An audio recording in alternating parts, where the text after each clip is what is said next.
Hello, my name is Collection Connoisseur. I collect digital thingamabobs and video games, and today I'm playing Slay the Spire. So the challenge for this time on Slay the Spire is a One Relic challenge, which you cannot have more than one relic during the run. Now, this happens to be almost exactly the same as one of the achievements in the game, the Who Needs Relics achievement, which I again should have looked. There it is. Who Needs Relics? Beat the game with a single relic. Now my rule is slightly different. It's worded slightly different than that. And technically it's a tiny bit harder. But that's only technically. The achievement in the game checks at the very end whether you have only one relic. Mine, you cannot have more than one relic at any time during the run. But there's very few ways to lose a relic in Slay the Spire, so it's roughly the same.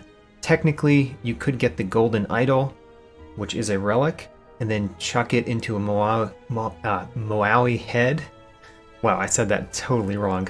Chuck it into a Moau head, which is another event, and end up with one relic at the end, and still get the achievement.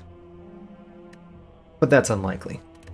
Anyway, with that said, this is one of the hardest achievements in the game, especially for me. So this one is going to be a hard one, which means I'm not sure if I'm actually going to win a run this time. I will commit to attempt 2 runs, and if I lose quickly enough, there might be more than that, just to see if I can win a run. There's 2 reasons why this challenge and that achievement are very difficult in Slay the Spire. One is that relics are extremely powerful, and this particular achievement is an excellent teaching for how powerful relics are, because it is very hard to complete the game with only one. And then secondly, I love collecting shiny things in games, including Slay the Spire.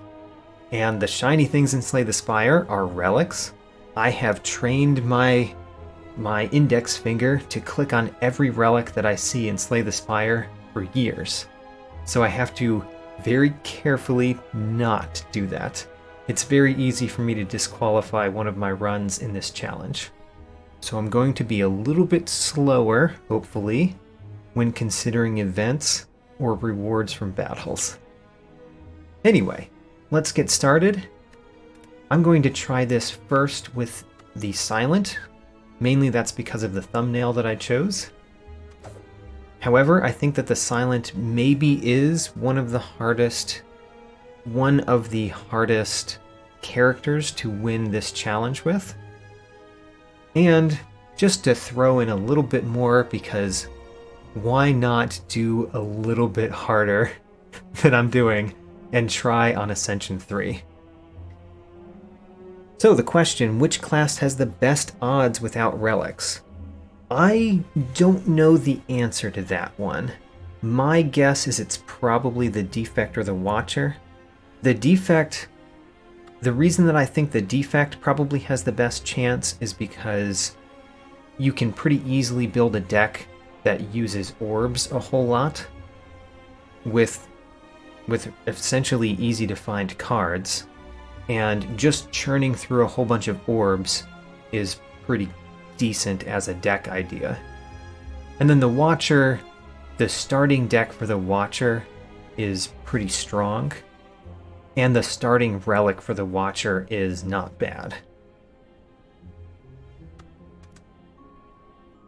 So anyway, let's go with the silent. Now, what I'm going to do here, I said that the silent is one of the hardest for this, and that's because the starting relic for the silent is one of the worst on its own. It's good with other relics, but on its own, it doesn't help that much. Therefore, I'm going to pick this last option.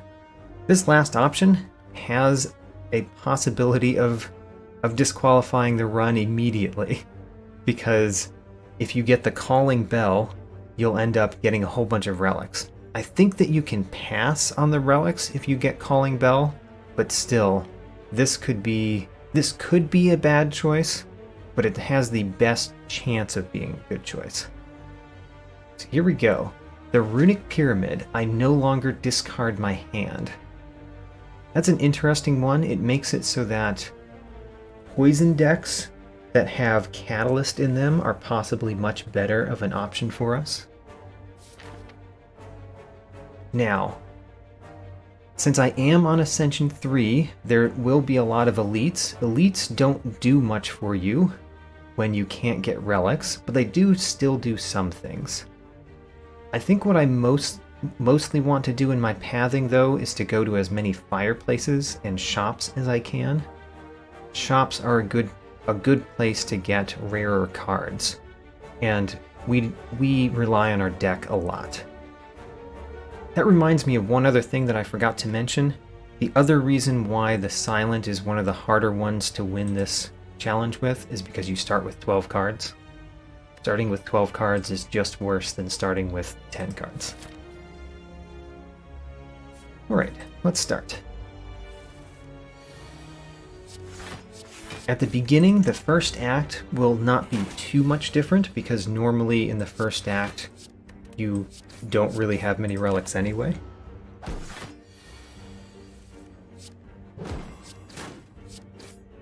And I'm noticing that with only 3 energy, and remember, I will likely have only 3 energy for the entire run. I will definitely have only 3 energy for the entire run. The Runic Pyramid has some potential problems because my hand just fills up. Poison Potion is a good potion to get. Backstab is not bad. Bouncing Flask is very good for bosses and battles that are a little bit longer. Bouncing Flask doesn't work as well with the Runic Pyramid and the fact that I only have 3 energy. One of the reasons that Backstab is good is because the normal enemies in Act 2 and Act 3 are just going to be harder for us, and some startup damage is usually very good against normal enemies.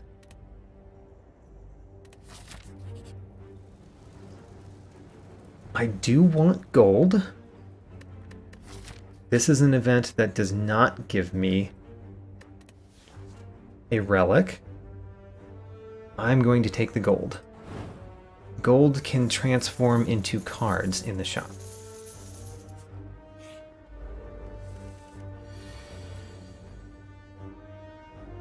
Here's a place where a single backstab can take out this enemy right here. And surprisingly, we can play our entire starting hand. One of the few times you'll see an empty hand. I'm actually going to play 3 blocks just to empty my hand a little bit.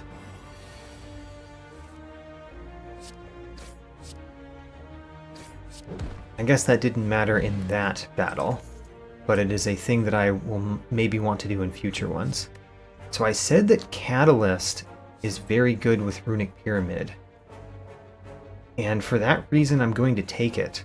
The only problem with taking Catalyst here is the only way we have to add poison is our potion. So taking Catalyst means that I really need a way to add poison in my deck.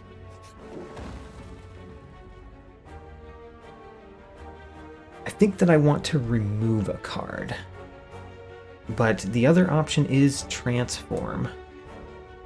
Transform could be good.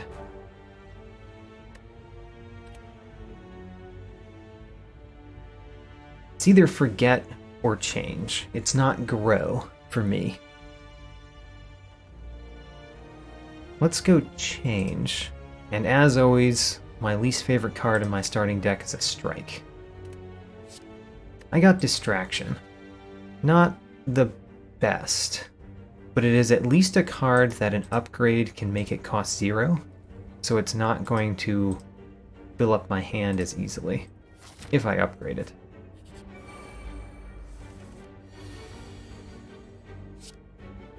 So a backstab and a strike can take out that one.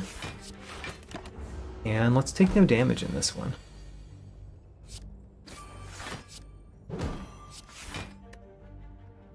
I could save the strike for next turn. That's a good idea, considering I don't discard it. Explosive Potion is great. Don't really have a way to deal with multiple enemies right now. I do really like Tools of the Trade. It's another way that I can deal with the Runic Pyramid filling up my hand. And it is another thing that, when upgraded, costs 0. The main problem with my deck thus far is I haven't really built it to do anything but defeat normal enemies. Neutralize helps a little bit, the Neutralize upgrade.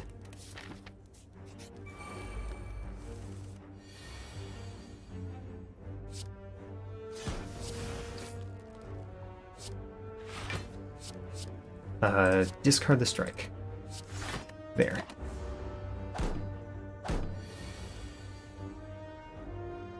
So far, I'm a little bit worried about my chances. Cost 0 this turn. It'd be nice if it cost 0 until you played it. But it costs 0 this turn. So we don't need Catalyst when we don't have a way to add poison. Oh, Prepared is not bad.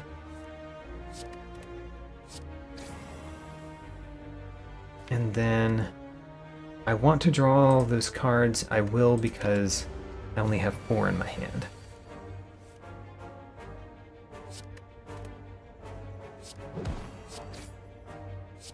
Cannot quite win this turn, so there's no reason to take any damage.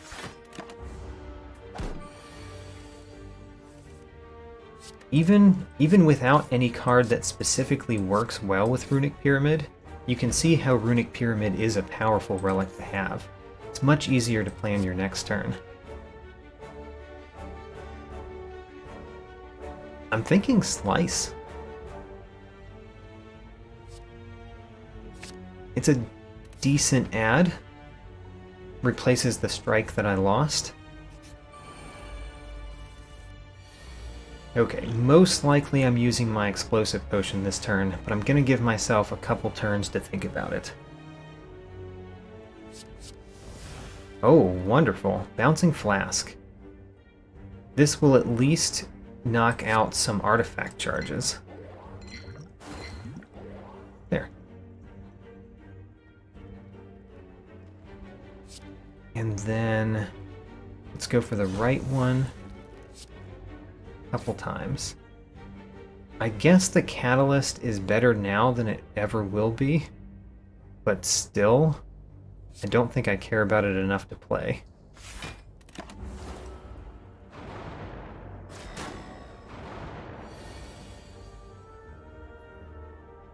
So I cannot... It would take all 3 of my attacks to defeat the right one. Still seems like a good idea. I said all 3 because I was thinking about the Explosive Potion, by the way. And then no need to leave the Catalyst around. If we want, we can play it sometime.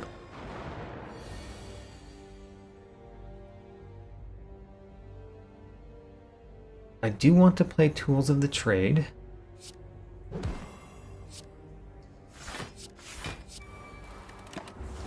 That means I can mess with my hand a little bit more, and theoretically I can get out of this without taking any damage, because I should be able to guarantee that I draw 2 defends, or I play 2 defends each turn.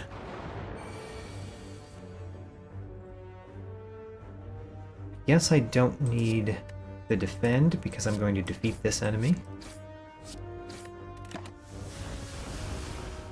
That way we can get rid of all those dazed.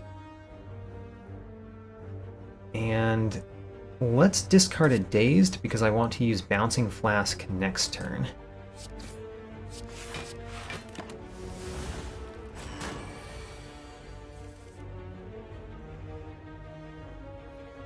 Could discard Survivor. I think I will. Great. And hopefully that fight too showed you how strong Runic Pyramid is as a relic. So we will take the gold, we will not take the strawberry. Do not take the strawberry. Heel Hook. Heel Hook is fine because with neutralized upgraded, it can often be a free card. I think I'll take Heel Hook, but still, I have a Catalyst in my deck and I have no way to deal poison damage.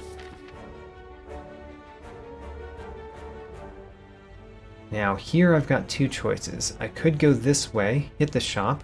I think the shop is very good.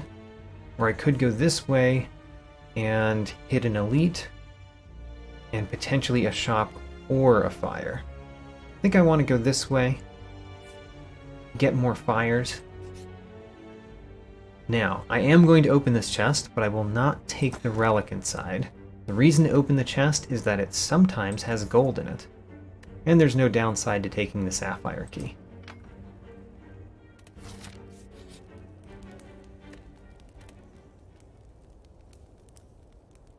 I do want to smith Tools of the Trade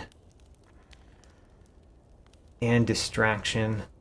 Catalyst doesn't do anything for me yet, so I don't care much about smithing it. Let's do Tools of the Trade.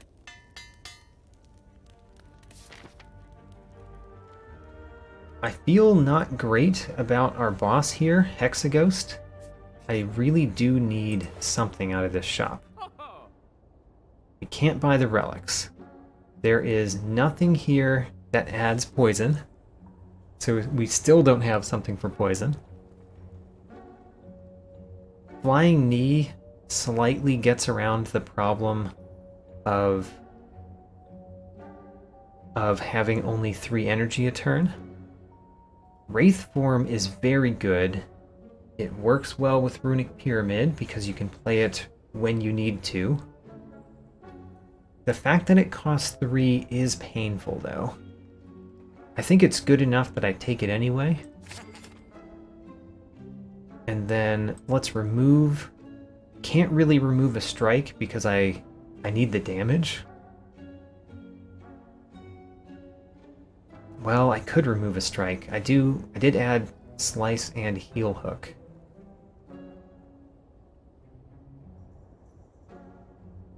Questioning whether I want to remove one though. I think I'll remove a Defend. And then I'm going to take a Flying Knee. Could take a Dagger Throw. Don't think I want it that bad. What are we smithing now? Wraith Form is much better. Flying Knee is better smithed. Distraction is better because it becomes 0. Let's take Distraction. I know that I want that sometime, and without a better idea. Okay, we can remove another card from the deck. I will do that. Removing cards helps a lot. And then I'm going to take the enemy rather than the question mark because I'm looking for poison cards. Backstab is very nice here. The rest of my cards not so great. I'll keep the Heel Hook until I can draw a card with it. It's not defeating anybody this turn, so there's no downside to keeping it, I think. Calculated Gamble. I think that's good right now. Let's use it. And now, Flying Knee, Strike, Strike and Slice.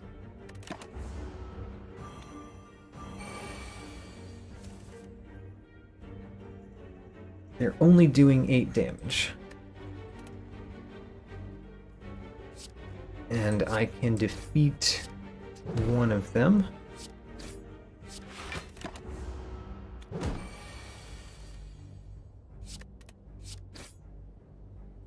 Great, good so far. Let's see what the card is. Give me a poison card. They did not give me a poison card, but they did give me a footwork, so I won't complain too much. Footwork is very good. And it also gives me something that I want to smith. Let's smith a footwork. Okay.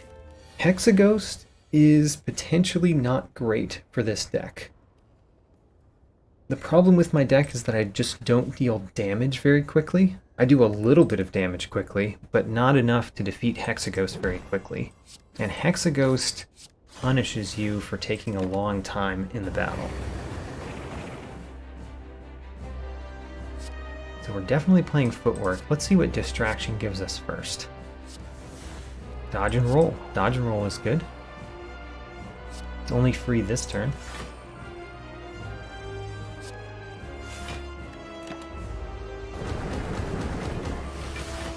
The other thing about keeping my defense, my block cards in my hand, is that I'm more likely to draw more attacks.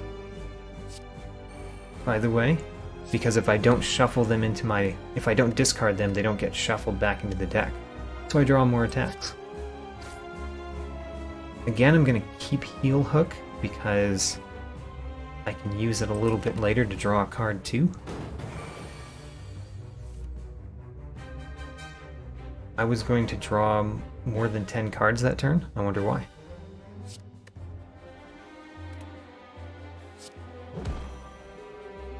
Heel Hook now draws me a card. I do have the Catalyst in hand. It's a good time to use my Poison Potion. Let's do that.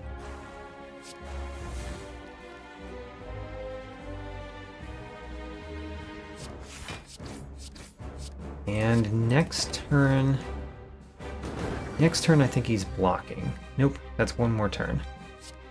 Discard that burn, of course. So just thinking about how we're doing so far, I think we're doing just fine.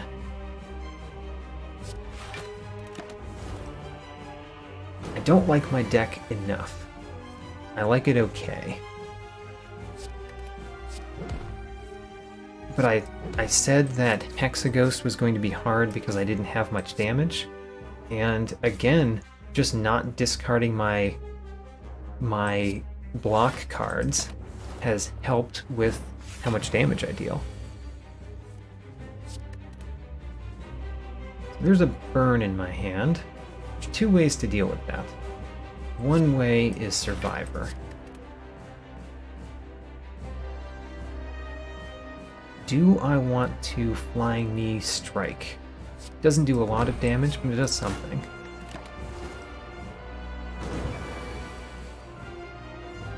Great. Here's Heel Hook again.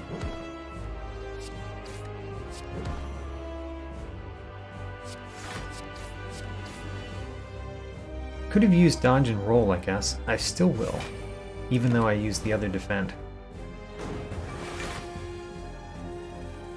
This is the spot where I would think that I would be using Wraith Form. However, he's weakened, and I have plenty of block in my hand, so no need.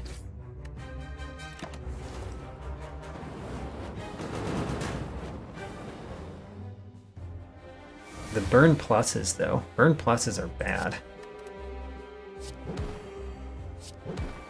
Still, this particular battle is at an end. I don't think I even took damage. By the way, I questioned before why I was drawing more than 5 cards. It's because of Tools of the Trade. I don't know why I forgot about the Tools of the Trade benefit.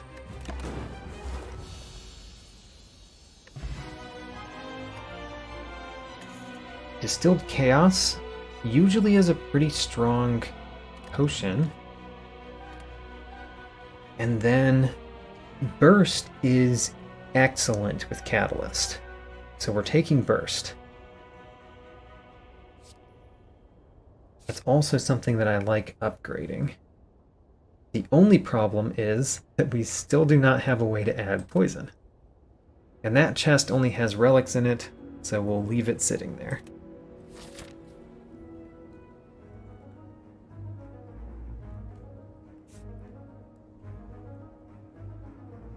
Okay, Act 2. Act 2 gets harder. And this is not a great sight. The Champ is a boss where you want to scale up during the first half of the battle so that you can really knock him down during the second half. We have a deck that almost can do that. Almost. But it doesn't do it without at least one card that adds poison. So I am going to take hallway fights and at least one elite and hit at least one shop. All in the purpose of bettering the deck. So that shop is probably the best, the one at the end, in terms of how much gold we'll have. I can take a couple hallway fights at the beginning and end up taking, looks like only 3 fires.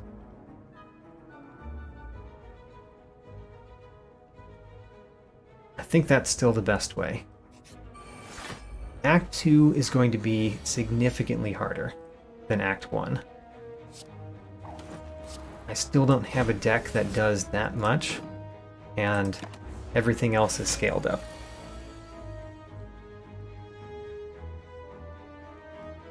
I don't think if I Catalyst when they have no poison that I remove an artifact buff, but I could try it.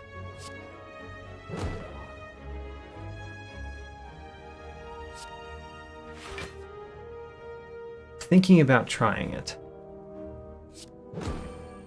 So, does this remove an artifact buff? It does not.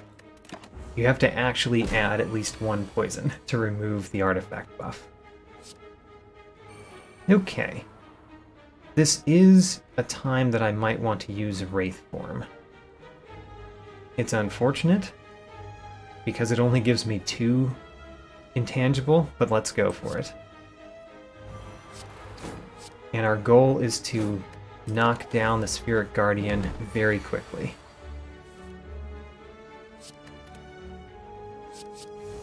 Bouncing Flask. Well, that's actually very nice to see. Let's burst it.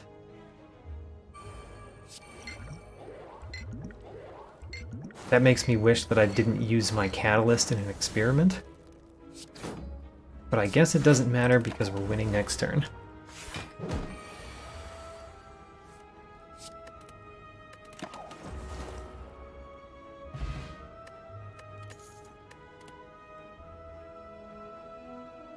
Well, still nothing that gives poison. I kind of like another Flying Knee, though.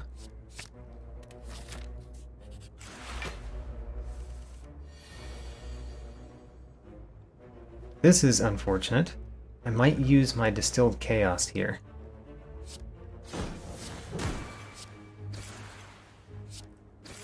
Let's use it. It still only found 1 block guard. How about that? There's Tools of the Trade. Could Wraith form. I don't think it's a good idea. I don't think we're very close to ending this fight. No reason to play the strike.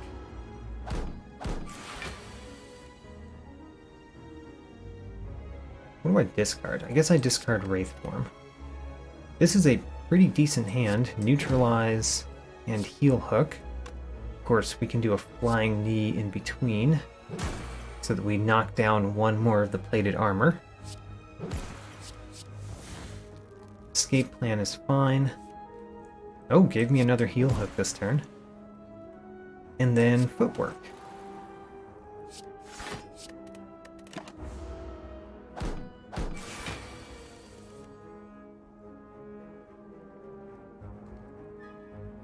What does the burst do for me at this point? I think the burst doesn't really do much. Let's discard it. Start with the flying knee so that we hit one of the plated armor down.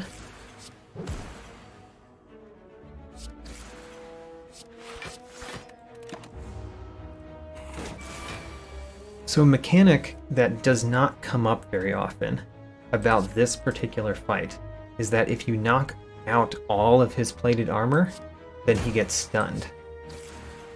So he's dealing 9 right now. Now he gets stunned because I knocked out all of his plated armor. Usually don't see it because usually if you've hit the enemy that many times, you've defeated it. Another reason to believe that my deck is not very strong. Another footwork. I will take it. Reflex. Reflex can be okay with Runic Pyramid, but not in our deck.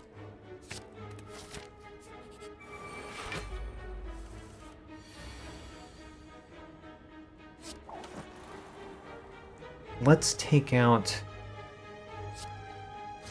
the left one. That's usually the one to go for first, but I had to think about it.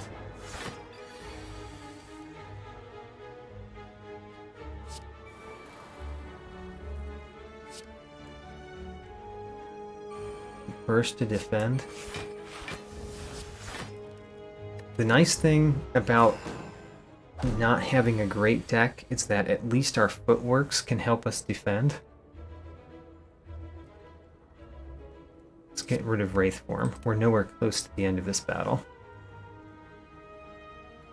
I kind of want to hit the Spirit Guardian with my Neutralize in order to knock down his artifact charges. Definitely a flying knee here and a strike.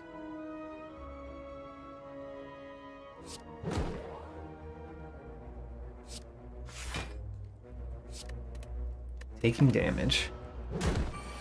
That's a fair amount of damage too. So what we learned last time we fought this enemy is that distraction can sometimes give you things that'll give poison.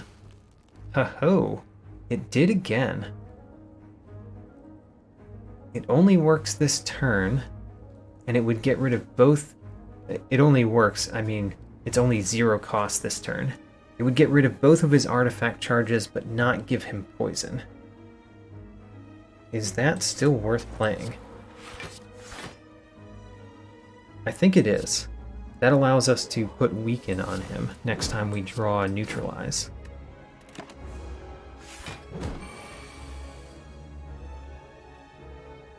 Don't really want to discard the Dazed. I guess we're discarding a Strike.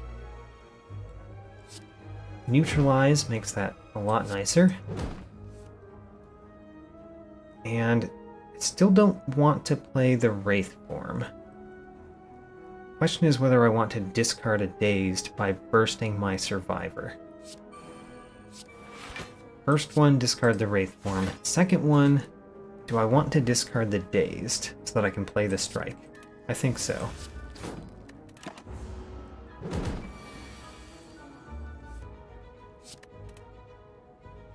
Flying Knee. I like my Flying Knee.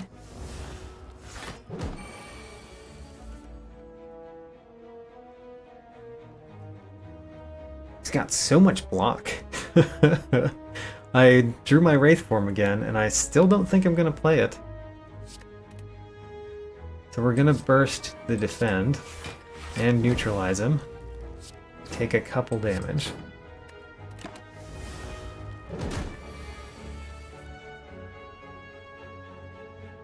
I can get rid of the Survivor here. I think that's fine. Although I may want to save it for next turn. Let's save it for next turn.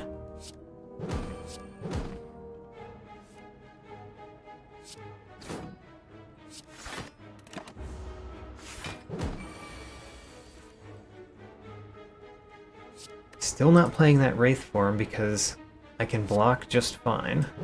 What I can't do is deal damage. My damage dealing abilities are very poor.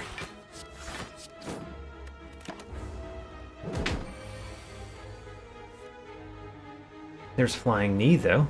I do like seeing Flying Knee. Multiple Flying Knees, even.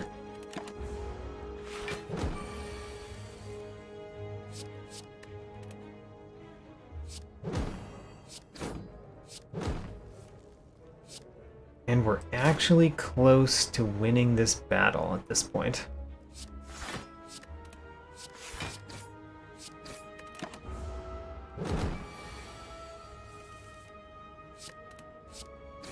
Okay, what a slog. Let's get a card that makes our deck better. I'll take a Poison Stab.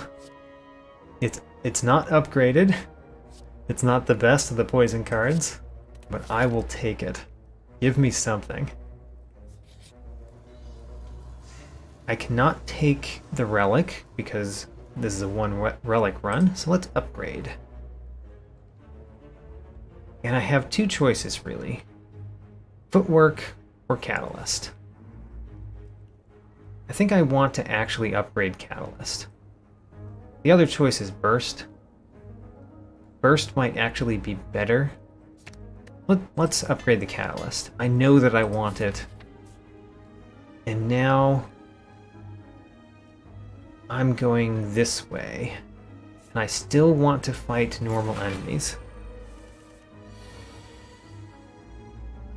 Ghost Kill says, finally a poison. Yes, indeed. I was excited as you are.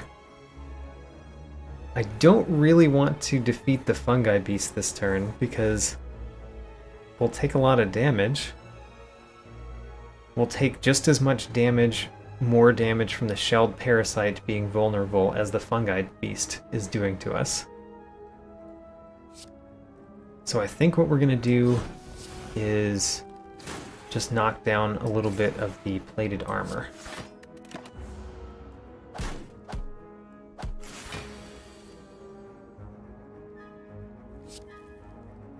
Footwork is very nice to see. That blocks decently. And we do need to actually take the Fungi Beast out. I just feel safer doing it now that we have a Footwork and more than one defend. Oh, Leg Sweep. Leg Sweep is very nice. Especially costing 0. So unfortunately, we're about to get the Frail. What he's doing here is giving us Frail. Frail and Vulnerable at the same time is terrible.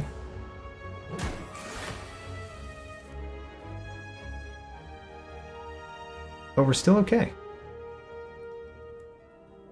I don't want to play Wraith Form yet. I do want to play Poison Stab. So, Footwork.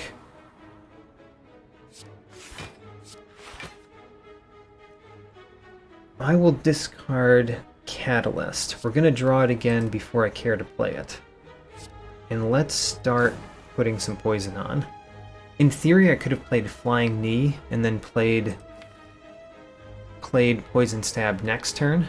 The reason that I chose to do it this turn is that I'm about to shuffle my deck, so I'm going to get my Poison Stab back more quickly this way.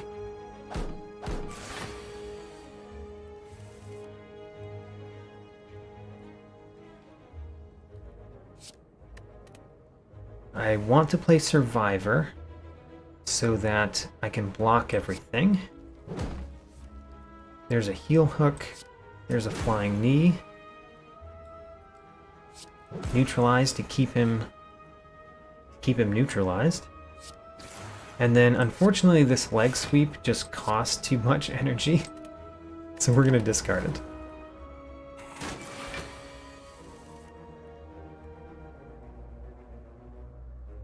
Great. Let's burst a Catalyst. There we go.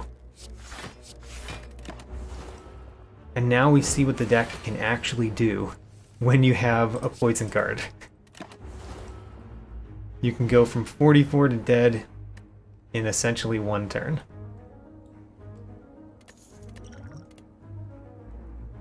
Don't want those. Now adding cards to my deck is a lot more questionable because that means I have less poison to throw around. Oh, I should probably rest here, unfortunately. Because I am about to fight an elite. And a couple of the elites in this act could kill me easily. Let's rest.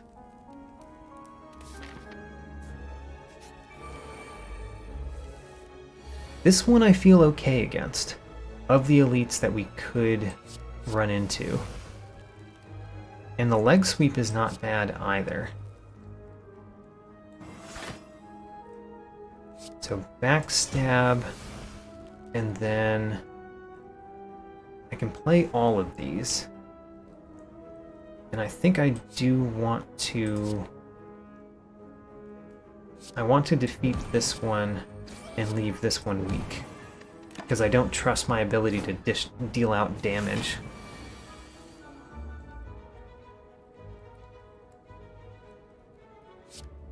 Well, not our favorite turn.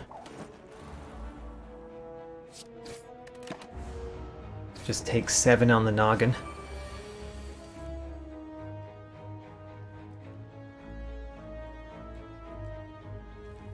Okay, the question is how quickly we can defeat the gremlin leader. Not quickly enough that I can't deal with the other ones.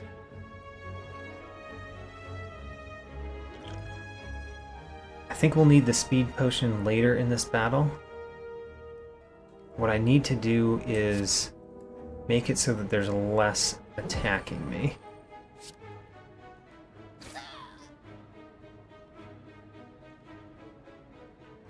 Next turn is going to be a painful turn. So painful that I'm considering keeping both of my defends. Yeah.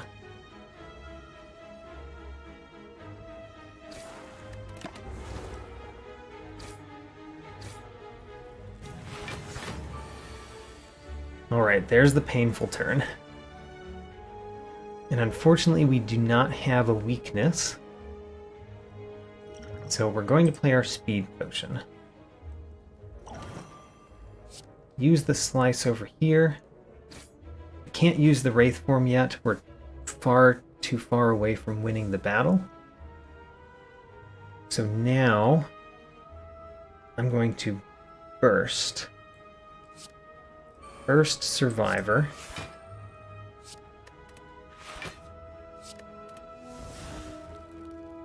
And play a couple defends. How are we doing? 14 times 3 is 52, which means we're still taking damage with all of that.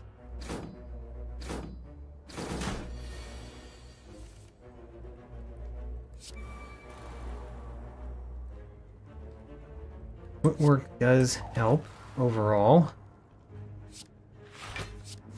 but it would be nice to have this battle turn around at some point.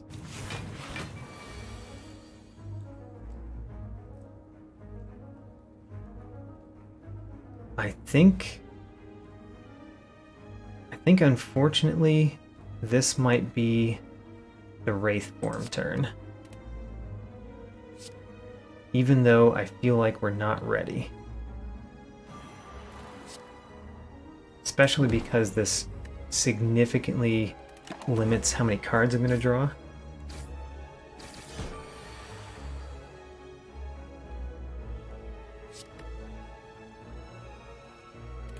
So we need to poison.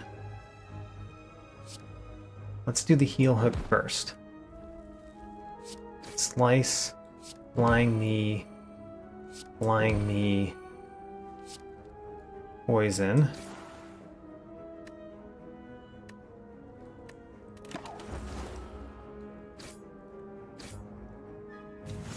I said that the elite that we're fighting here could easily kill us, and I think that we're proving that. So this turn, we're going to gain energy. We're going to burst the leg sweep. And we still might die. In fact, I think we still die.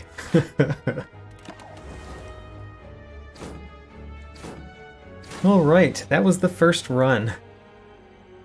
We were inadequately prepared. That was very true. That is a very true statement. Alright. So, that was the Silent. I don't think that deck was great. I think that we struggled building a deck for a long time there, and it showed when we went up against our Act 2 Elite. So, next is going to be the Defect. I expect that the Defect will do better than the Silent, not just because I think that generally the Defect is going to have an easier time with this challenge than the Silent, but also we had a particularly bad Silent run. So let's go. I'm still staying on Ascension level 3.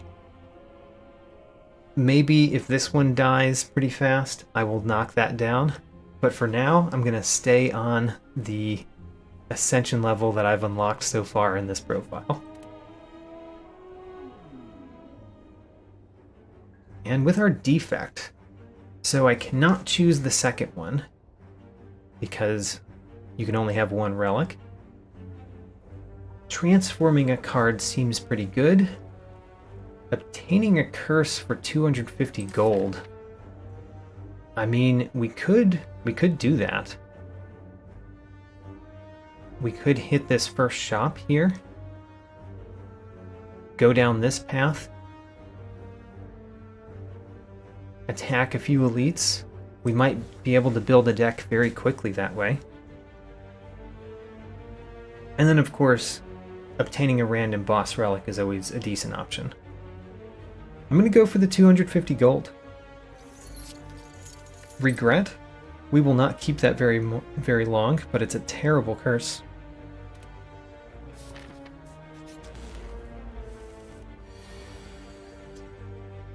A pretty difficult first battle, too. Of the first battles that you can have. Not that the first battles are really difficult, just that I think that one is the hardest one for your first battle. It might be the Jawworm. Okay, Glacier is what I think that we want. If we get Glacier, we can pretty easily move through all of our orbs. And I think that's the way to do this. Ho-ho! Hello, Bonfire Spirits. Would you like the Curse Regret? And if we win this run, by the way, well, I guess we get it whether or not we win this run. One of the more rare ending accolades that you can get is the one where you have, oh no, Spirit Poop is a relic. I just destroyed the run. Spirit Poop is a relic. Well, all right, let's abandon that run. We're gonna try the Defect again. And I did get the accolade that I mentioned, Poopy.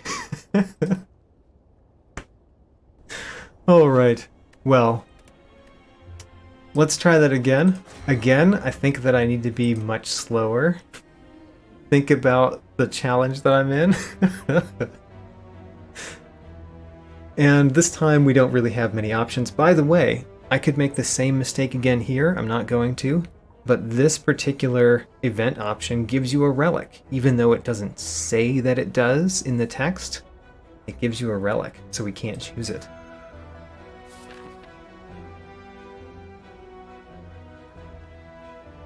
I might still want to go to an early shop, even though I don't have the money that I was going to have. Let's see it.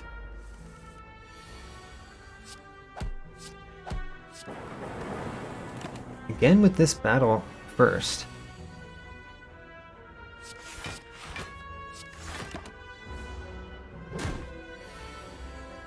I guess it's not as bad as I say. So, Streamline is fine. It eventually becomes playable.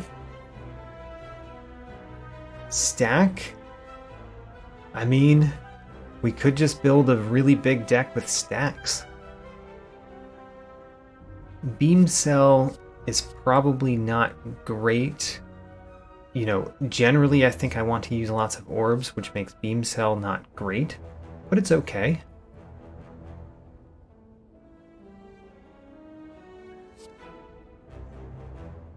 I think I'm going to go with Stack. It's not a great pick, but we'll see where we go.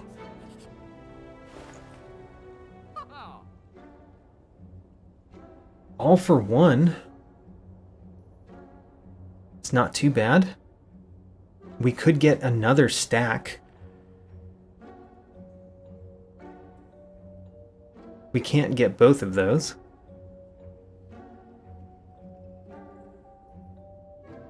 Huh. I think I'm going to take the all for one. And this may give us a general idea of how we want to craft our early deck. We want 0 cost cards. And there's a couple of those that we can make out of our starting deck with upgrades. Right now it's a pretty bad card though. But I'd rather zap or dual cast. Zap so that if we draw dual cast we can still do it.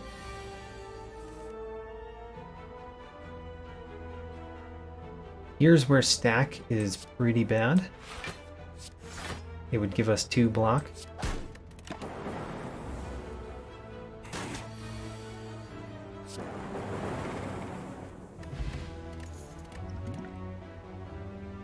Ball lightning is generally what I want. I'll take it because that's generally what I want. Although it doesn't really work with all for one.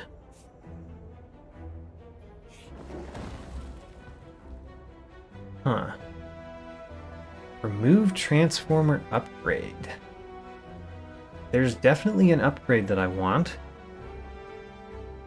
I'm gonna choose transform again though. Creative AI. Now that's an interesting one. That could just win us boss battles.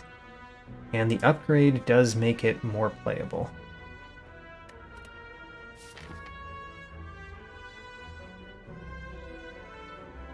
My delay must be set much higher than I think it is, because I just saw Ghostkill say rip now. No, it says I've got low latency. Well, sorry if I don't respond very quickly, because apparently my latency is a lot higher than I thought.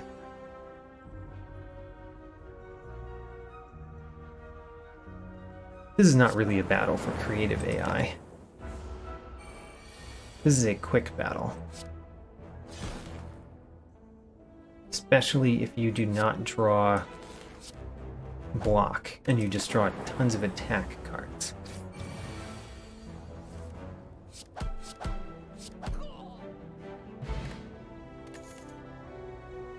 So now I want the Beam Cell,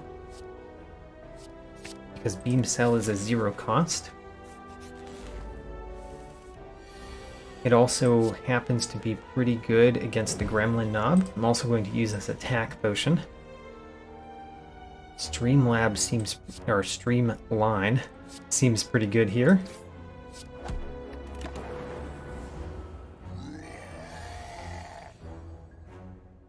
All for one would get me back Beam Cell. And other things would make him deal more damage to me. Am I winning fast enough that it's better to use dual cast than strike?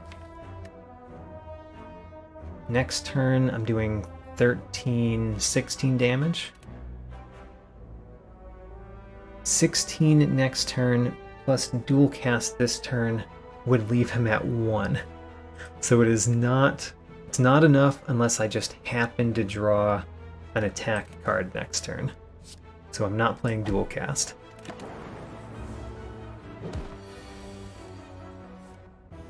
I did not draw that attack card, so my decisions were good. Now, though, I am almost certainly going to win next turn, so it's time to block.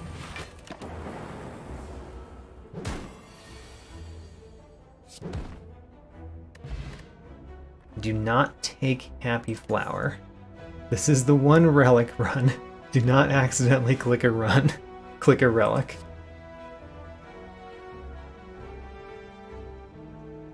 I mean, I do like Buffer, but is it good here?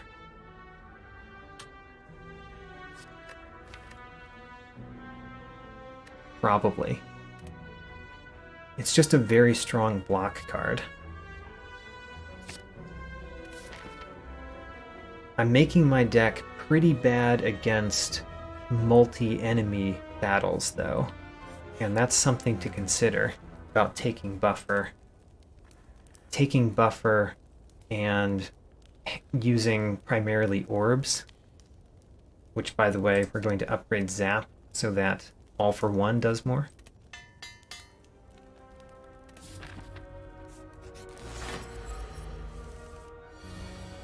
Buffer works great here, though.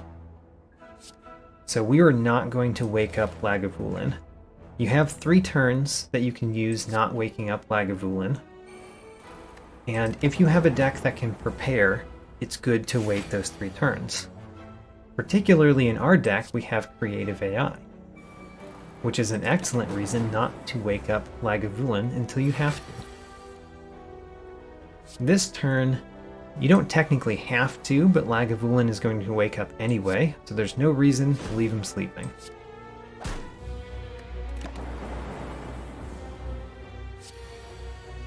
Oh, I drew another Buffer.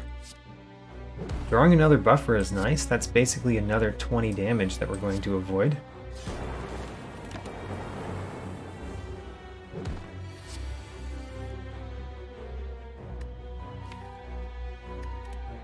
All for One is quite good. We've got our Buffer, by the way, so we don't need to worry about blocking this turn.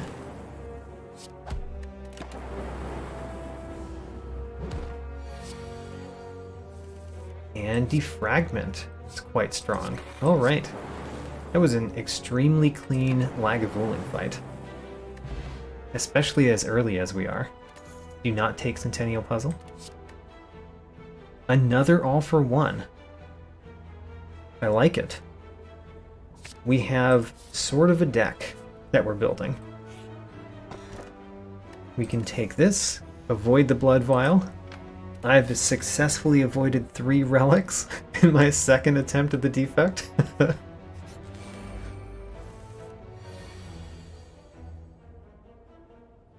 All for One does nothing here. If I'm going to use Dual Cast, I should use it first. Let's use Dual Cast. Okay. What did that tell me? It told me that I probably want to use my Energy Potion.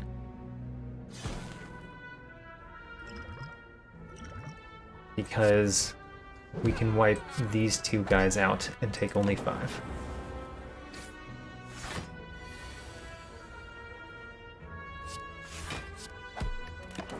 I do need to upgrade Creative AI. It's not particularly playable right now. Beam Cell, so stack gives me 11 right now. And we don't need to play it. Streamline looks like it's good with All for One, but is it really? I'm not so certain. Storm could be good with Creative AI.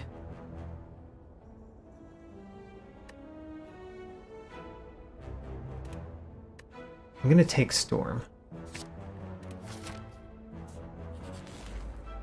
Another Gremlin Knob. And my deck is worse against Gremlin Knob than it was the last time I fought a Gremlin Knob.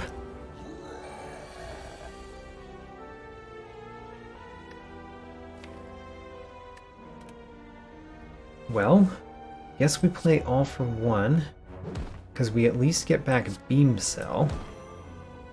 Not sure if I want to play the Zap. I probably do. We're going to take a little bit more damage this turn, but I think generally that Zap is going to reduce the number of turns.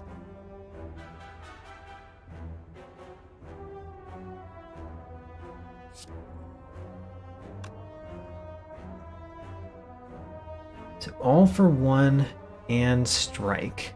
How much does that do? So Beam Cell would do 3. That would make the Strike do 9. So 13 plus 9 is 22.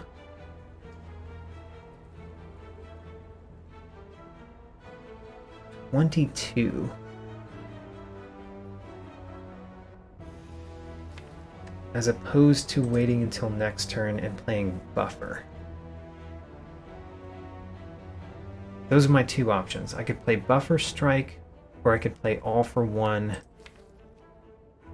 Beam Cell, potentially Zap. Strike. I think I'm going to go for the Buffer Strike. Give more turns for my Lightning Orbs to do something.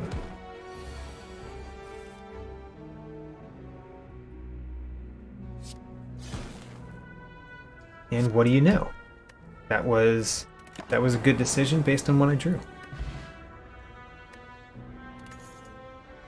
Do not click Horn Cleat. Do not click Horn Cleat.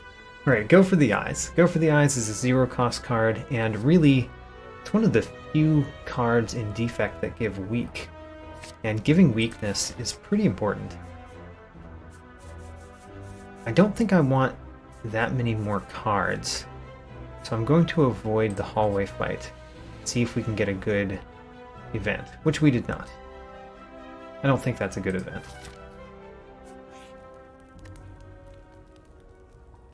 Let's smith again, and this time the thing to smith is either Beam Cell, Go for the Eyes, Creative AI, or Dual Cast.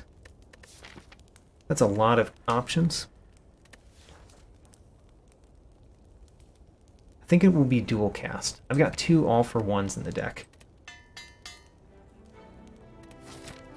And then, do we go for an Elite or not?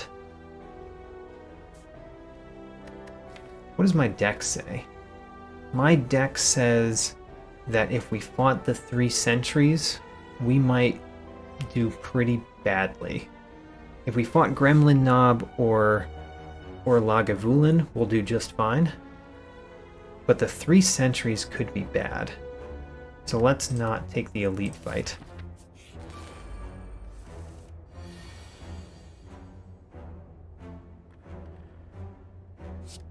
This is not a very nice non-elite fight here, though.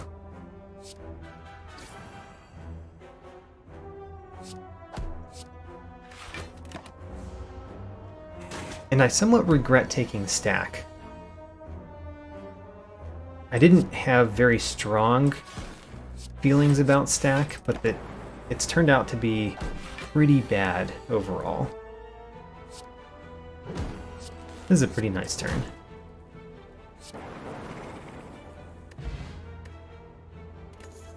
Weakness potion for the boss, that's pretty nice. So boot sequence is not bad. Steam barrier works with the deck, kind of. Steam barrier does get worse the more times you play it, though.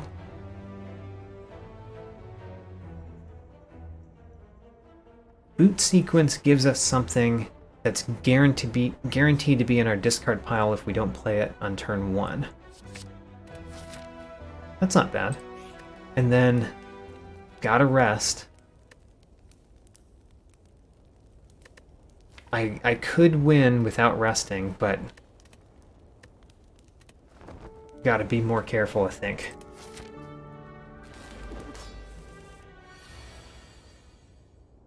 Not a bad first turn.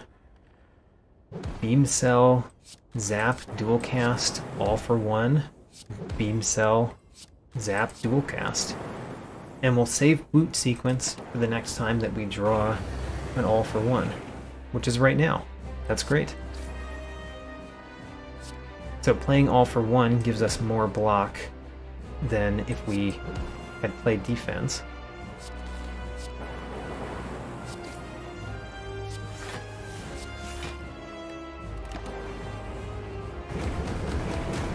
So looking at the first two turns of that fight, I could have easily not rested, but I think that would have been a bad idea.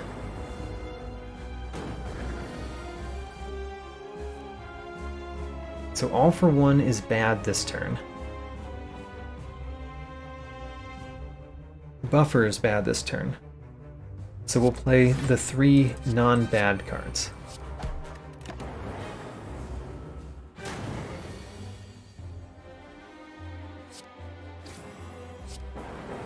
One of the nice things about the deck that we built is it kind of plays itself. You just play every card in your hand.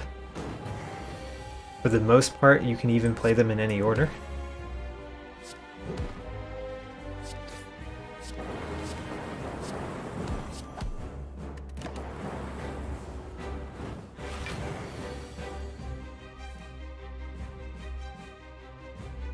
Stack is again very bad. What can I say? It has been a pretty bad card.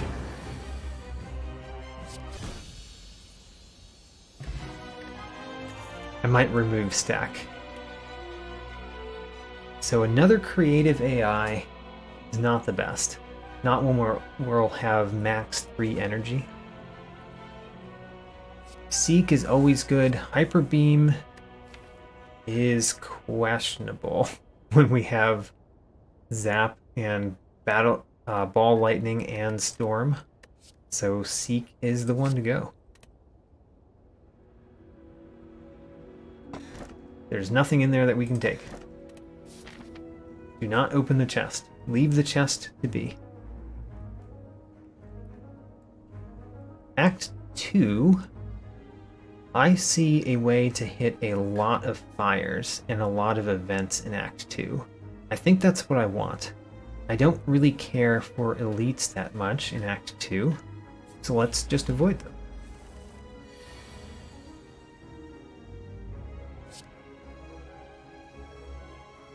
Zap, all for one. You see, if we could have 4 energy, we could play 2 all for ones in the same turn, which would be quite nice. I would like that.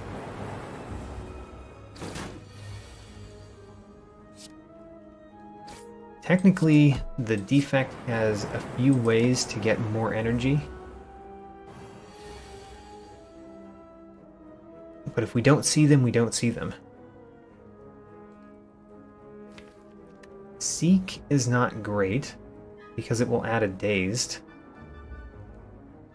Buffer is probably good, even though it adds a dazed.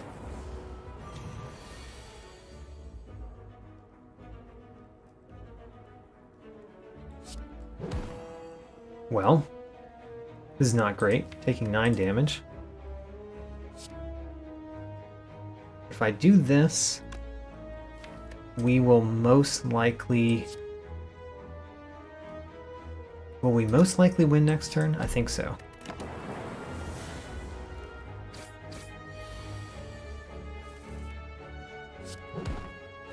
We did.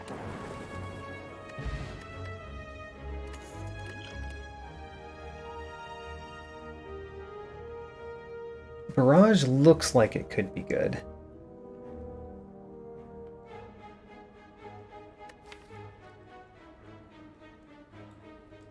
Looks like it could be good. I think I will skip it though.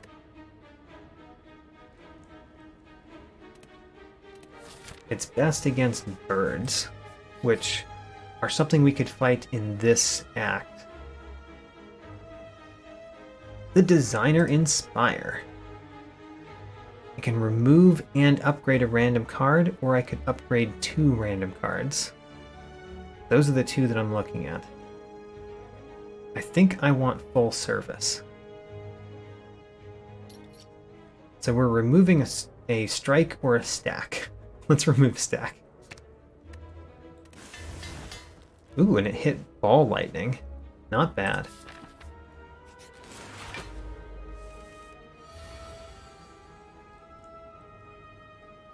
Buffer is pretty bad this turn. Creative AI is not the worst. Creative AI is better than All for One.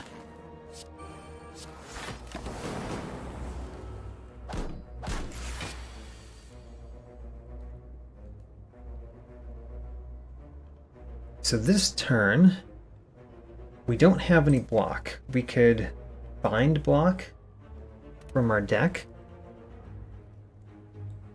Definitely I'm starting with dual cast. And then I'm thinking about the flex potion. I think I will use the flex potion.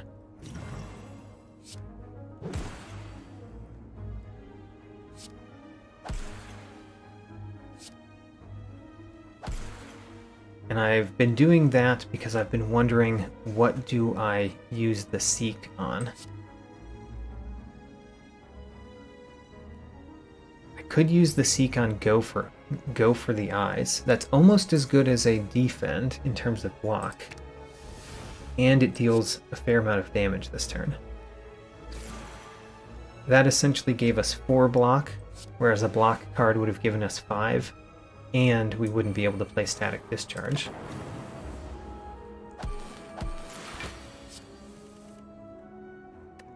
All for One should be excellent.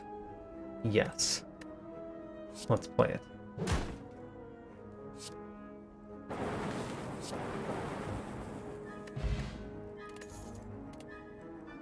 I do not want another stack. And I don't know that I care about Equilibrium. The Retain Your Hand, I don't think I care about that much. The 16 block for 2 energy might be decent. I'm going to take it for that. Let's take some block.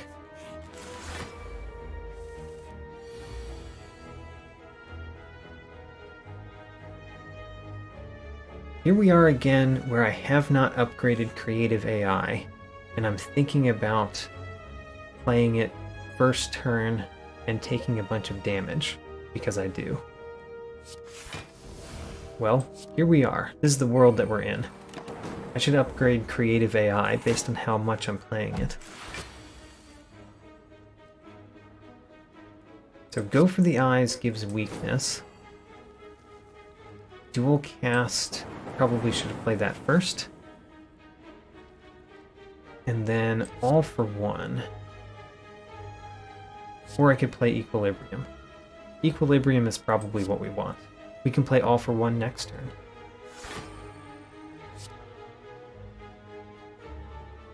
turn. Which one do I hit? I guess I want to defeat the Fungi Beast before it becomes too powerful.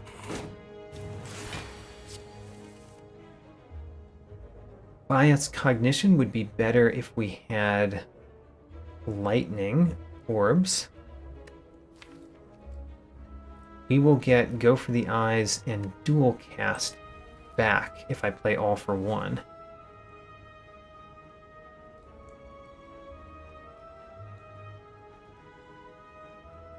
Not a great turn. I'm going to use my Weakness Potion.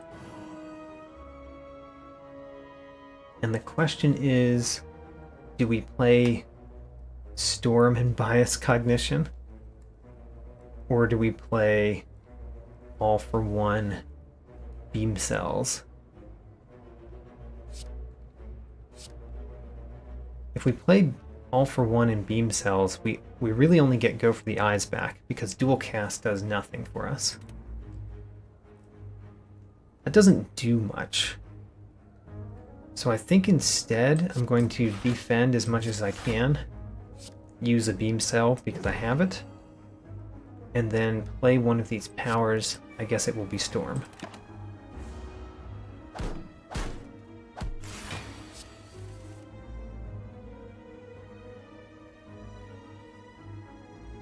I can't seek anything.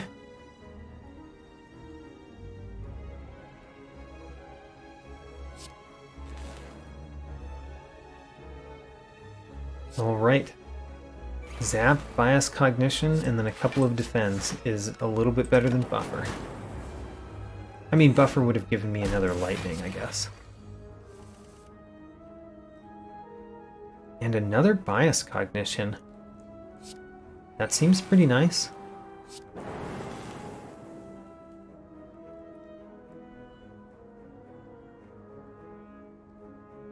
Could play Hello World. Hello World would give me another Lightning. So would playing Ball Lightning.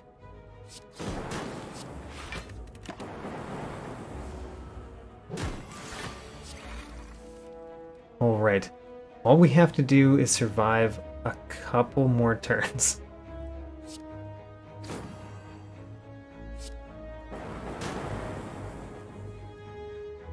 We survive. Cultist Potion. Cultist Potion is quite good, especially against bosses. A Cold Snap would give me a Frost. I do like having Frost, but I don't think that's what I want. So the Cultist Potion is good against most bosses. Let's see if we can survive long enough to use it with that.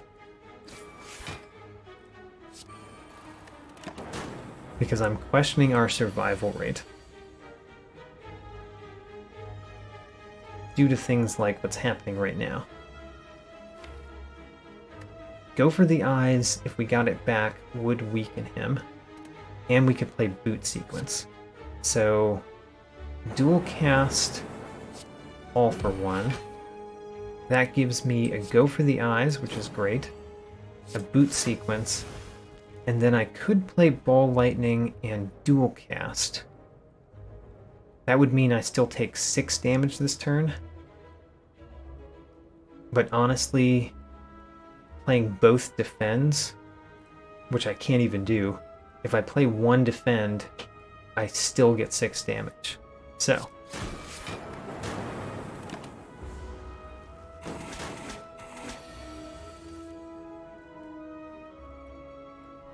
And it looks like we die again. Alright. We've made it to Act 2 a couple of times. And we unlocked cards, at least. Or relics this time, which is amusing for the particular runs that we're doing. So, who should I play as next? Would you rather see an Ironclad attempt or a Watcher attempt?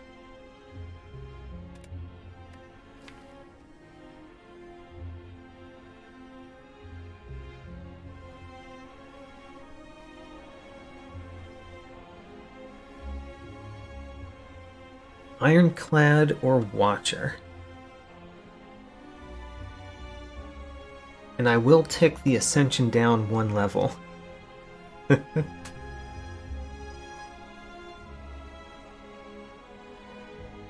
Ghostkill had the same thought that I had. New relics, those will help a lot.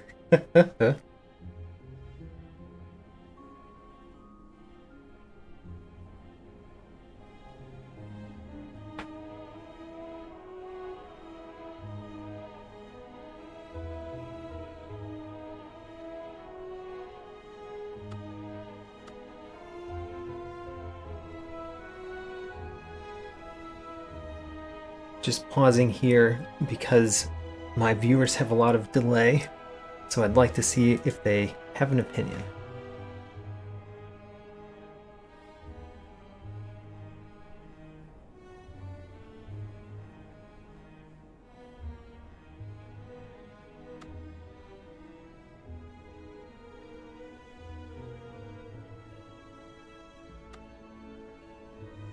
Alright, Ironclad is the pick.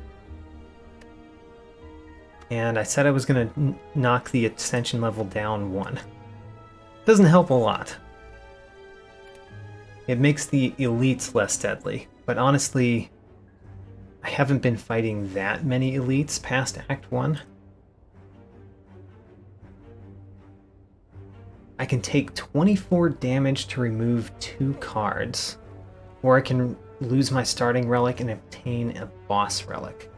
So I think for the Ironclad, this is a pretty good option because a lot of the boss relics give you an extra energy, and the Ironclad, more than the rest, really needs that extra energy. However, I do really like removing cards. All 4 of these are decent options in my opinion. I'll take the last one because I do think it's probably the best choice. And we got the Runic Pyramid. That's not what I wanted. Just to mention, that is not the one that I was going for. There are several that I was going for. That was not one of them.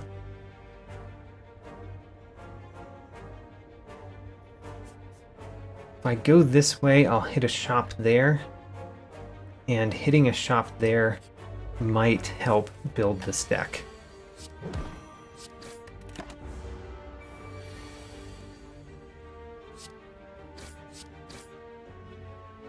So, with the Runic Pyramid, knowing what I'm going to have in my hand really helps me make decisions. So a clash is terrible with the Runic Pyramid. We will not be taking clash. Disarm is quite good in general. You have to remember that there's relics that care about exhaust that we cannot get, but there are powers that care about exhaust that we can get. Dual wield tends to be a very interesting card, but you need something to make it good. So let's take disarm.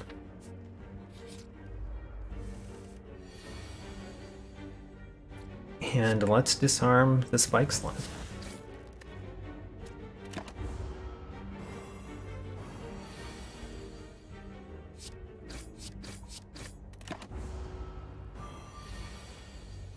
Going to quickly run out of hand space here.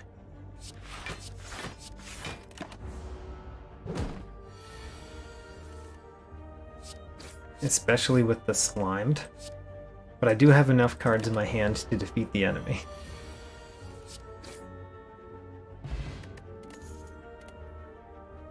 Anger might be a good pick. All of those are good. I might pick armaments because it works well with Runic Pyramid.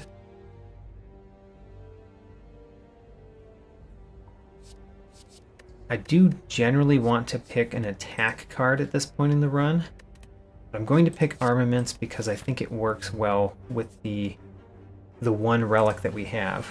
And what are we building around if we only have one relic? It's got to be that one relic, right?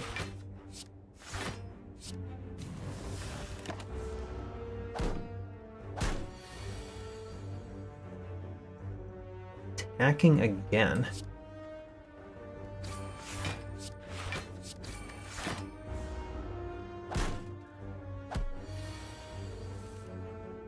So I said armaments works well with the relic. That's not the normal armaments. You need the upgrade. But we'll upgrade it. It'll be the first thing that we upgrade.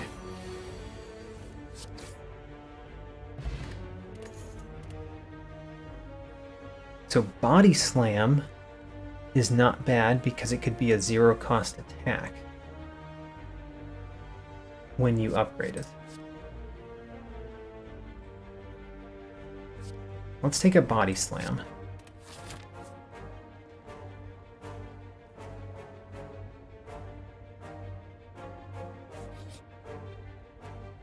Oh, an early shop. What does the early shop tell me? Trip is not terrible.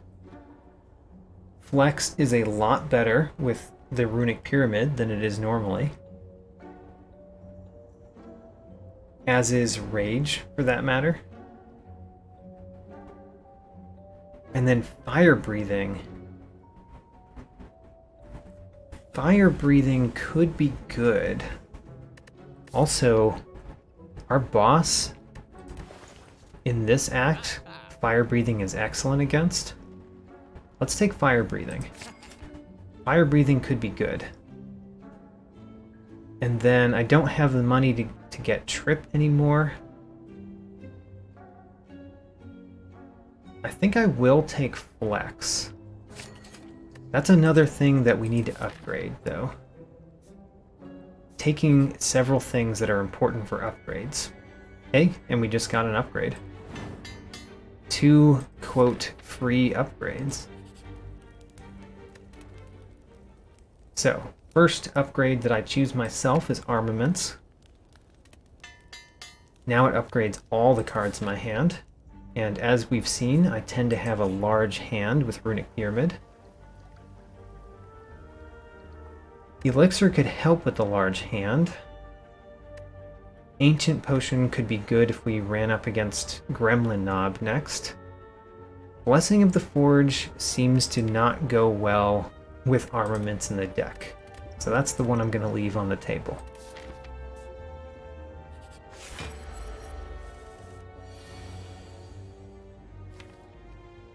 Fire breathing doesn't do much here, but getting armaments, disarm are all good things, so let's not wake up Lagavulin. So there's armaments. That'll upgrade everything in my hand. Very nice. And then next turn we're going to want to bash, I think.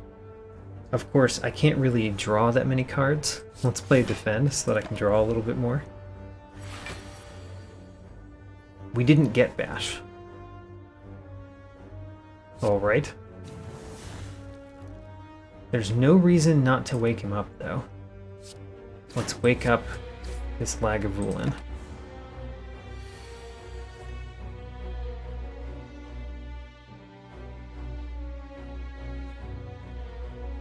I could play bash, defend. Or I could play defend, defend, strike.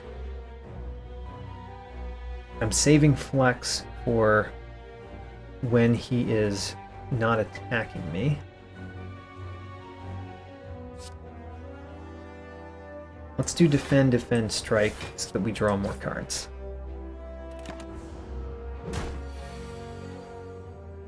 There's armaments again. Very nice.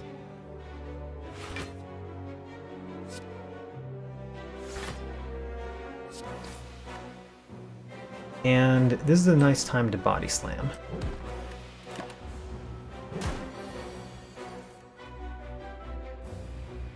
So then, I am going to flex, bash, strike, and then next turn, strike, strike, strike. I do it. Great. I'd love to take that Tori. Tori is one of my favorite relics. I resist the urge. Another body slam. Huh. We could make a thing out of that. Dropkick is also very interesting because we can use it with bash. Just like we were using the one that works with weakness on the silent when we had Runic Pyramid. But I think another body slam is interesting. We'll take the Sapphire Key. Who wants that ink bottle? I disdain that ink bottle.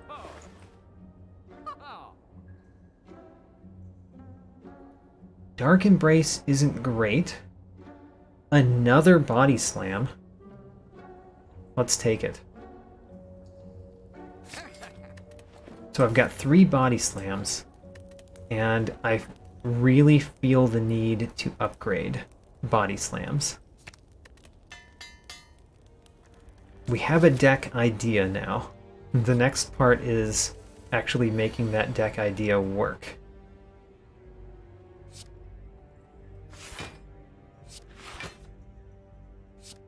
I'm going to hang on to my flex for when I have more than one attack.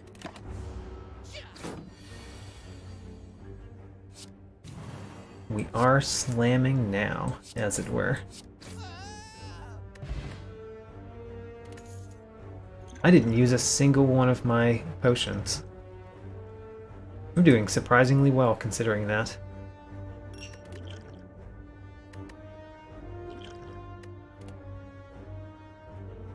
Ghostly Armor. Not bad with Body Slams. Let's go.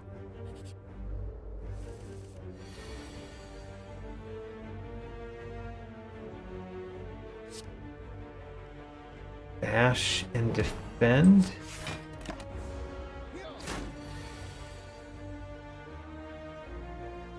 Fire breathing doesn't do anything in this particular battle.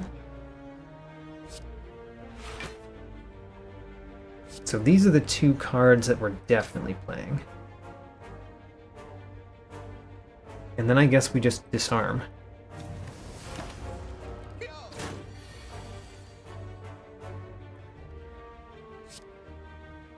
So, Ghostly Armor. Oh, I need to play Armaments first. Armaments, then Ghostly Armor, and then a couple of Body Slams.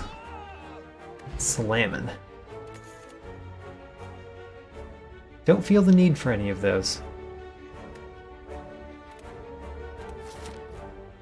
Shall we go against an elite?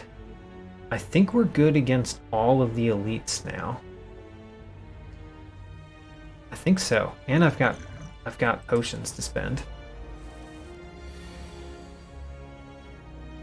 So disarm. Disarm is good. I'd rather play Ghostly Armor and still have it. And therefore Body Slam is the better choice.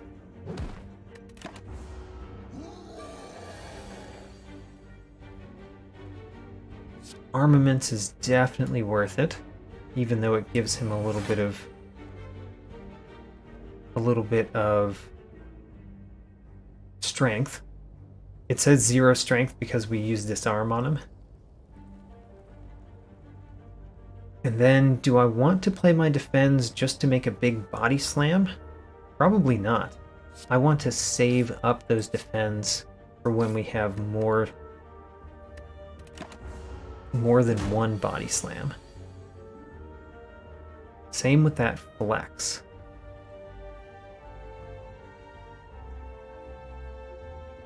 So next turn,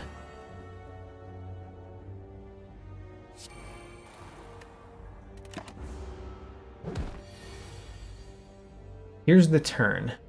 We want to play more than one defend. Defend, defend, flex, why not? And then it's better to play a strike plus than a defend, even though we've got 2 Body Slams. Can't take that ice cream. I think the Fairy in the Bottle is better than the Ancient Potion, not by a whole lot. And Shrug It Off. Shrug It Off is excellent. So the question is, do we rest or smith? I think we smith. And I think we smith for several reasons. One reason is that Fairy in a Bottle isn't that great. It looks a lot better than it is. So spending a Fairy in a Bottle is a fine thing to do against the boss. Second, we really do want to smith our cards. Smithing our cards just makes what we're doing easier. We'll smith another Body Slam. Actually, the body slams we tend to keep in our hand, and they get upgraded with the armaments. So let's smith something that we won't keep in our hand, like disarm. And then the other reason is because Hexaghost. Hexaghost's turn 2 attack is based on how much health you have coming into the battle. So the turn 2 attack of Hexaghost is less if you just have less health. So why not just have less health?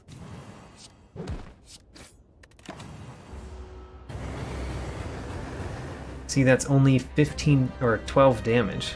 That is much less than it could have been.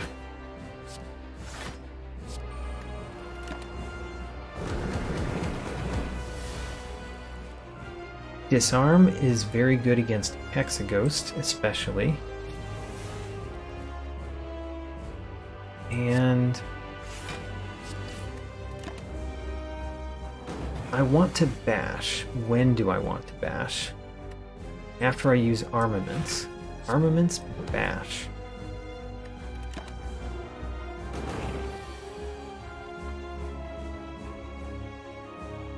So each defend that I play is basically worth 16 damage. Each defend plus, anyway. So we're playing all 3 defend pluses. So we can play 2 strong body slams.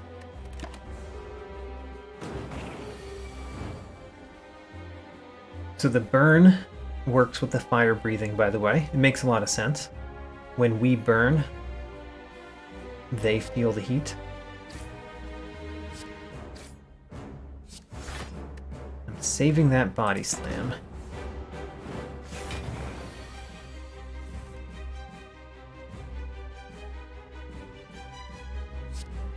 I need to play the ghostly armor so that I don't lose it. And we need to play a defend anyway. Then bash. Do we play body slams this turn or next turn? Probably next turn.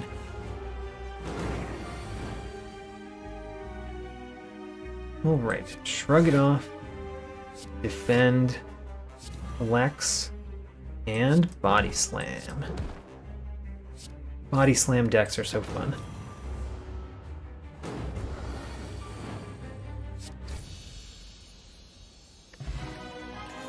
Great, we're making it to Act 2 again. Demon form. Demon form is nice. Reaper could also be nice, but it would be a lot better if we had something like demon form first. Berserk. Berserk might be good. It gets us that extra energy. And with Runic Pyramid, we can wait to play it. Huh. I might have convinced myself to take Berserk, which is weird.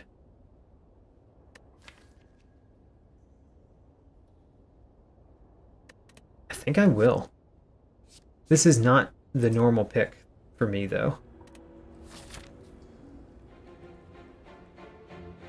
It's definitely much better in the circumstance we are. I don't know if it's enough better that it eclipses the other 2 choices.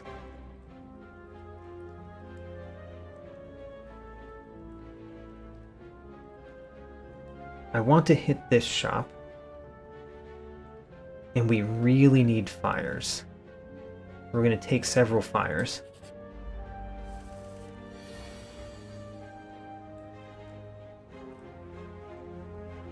Berserk is bad this turn. It might be bad next turn too. I'm going to use the skill potion here. Ho-ho, Battle Trance is pretty nice. But this turn, Flame Barrier is better.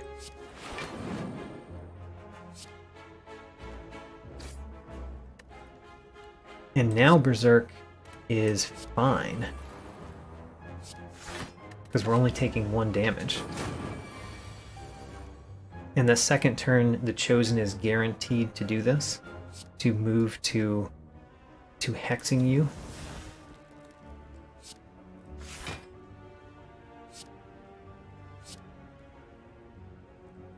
I want to save the flex for when we have armaments.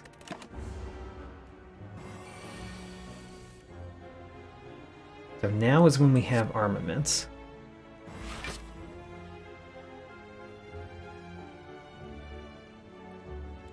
Shrug it off.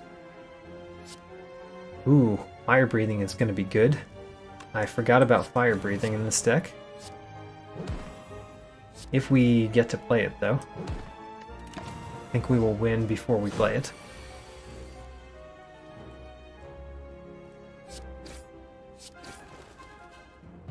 Hey, I chose the same card as Ghost Kill would have done. Great. I'm glad that we agree. Oh man, a fourth body slam? Let's go. This is such a strange deck. It is the slam only deck. Doesn't gain ridiculous amounts of block, it just body slams.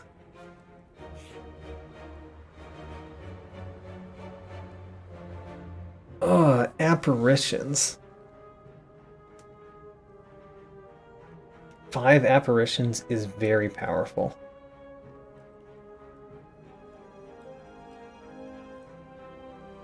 I have to take it.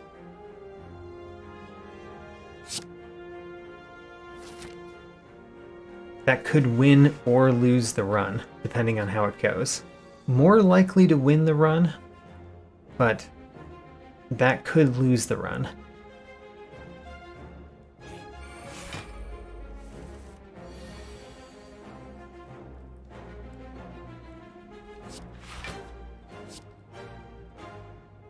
What do we do against the Spirit Guardian? I guess we just do a lot of damage. The Spirit Guardian makes us frail, though, which is pretty bad. Oh, you know what? Armaments. Armaments, Apparition, and Runic Pyramid are so good together. I did not think of that when I chose the Apparitions. I really should have.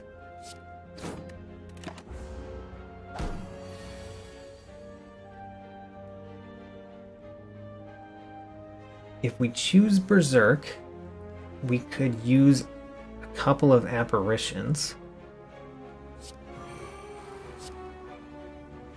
This is my plan. We're going to use a couple of Apparitions, and we're going to win this one somewhat slowly.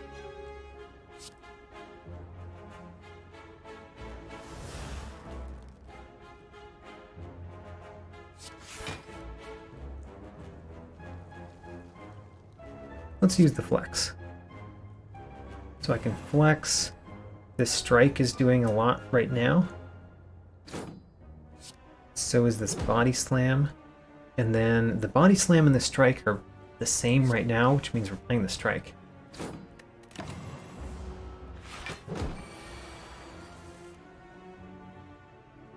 I forgot just how many apparitions you get added to your deck. 5 apparitions is so many apparitions.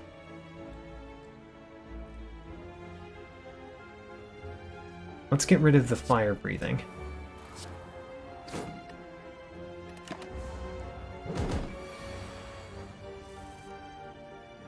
Alright, here we go. Defend. Defend.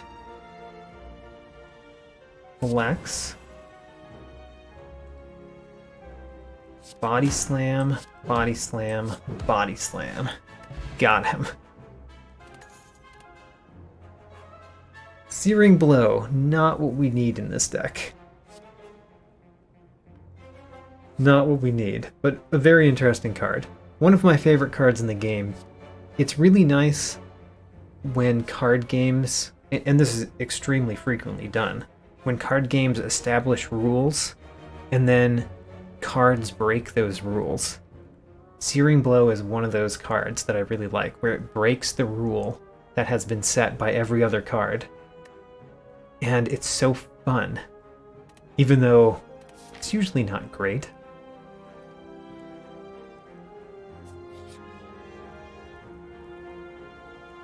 I like this a lot.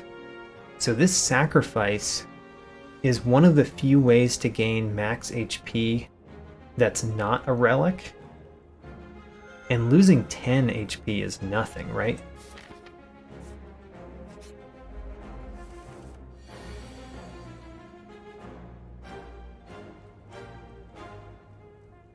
I want to play Berserk here. I'm very likely to draw an apparition. Oh great, we can play Berserk and play 2 apparitions.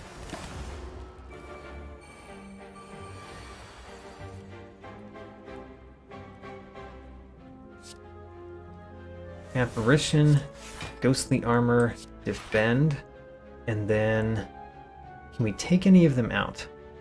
Not quite.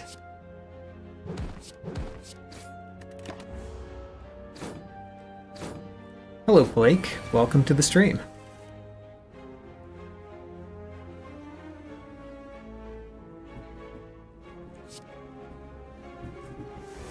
So I will play the Defend. It's not the best use of a Defend. And I realized I have 2 explosive potions. Like when do I expect to use those explosive potions? Probably I should have used them already. Next turn we get armaments. So what do I do this turn? I guess another apparition. A defend and a couple of strikes. And then next turn is the big turn for us. We've got armaments. We've got a defend. We've got flex. And we have bash.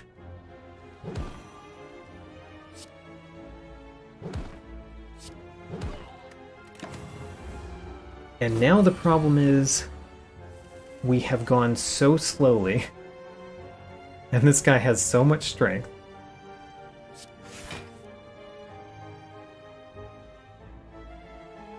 What do we do? We're definitely playing the strike. And then we're not winning this turn. Unless I want to play the explosive potion that I should have played earlier.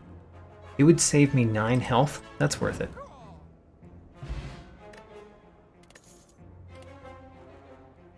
A second flex is not really great.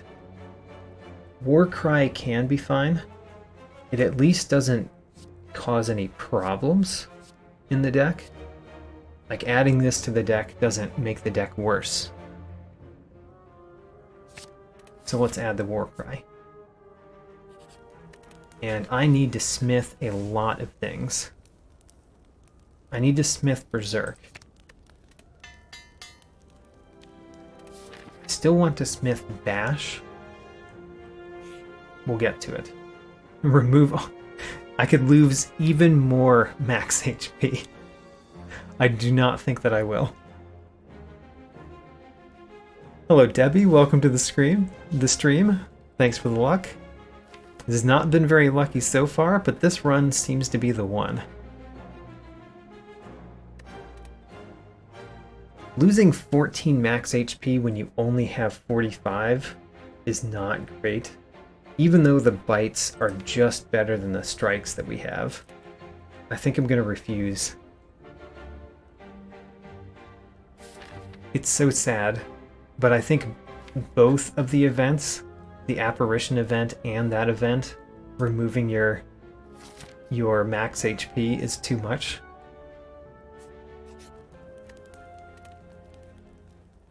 So what's our next smith target? Could be Shrug It Off, could be Ghostly Armor, could be Bash. I'm going to choose Bash. The 3 vulnerable makes it a lot better.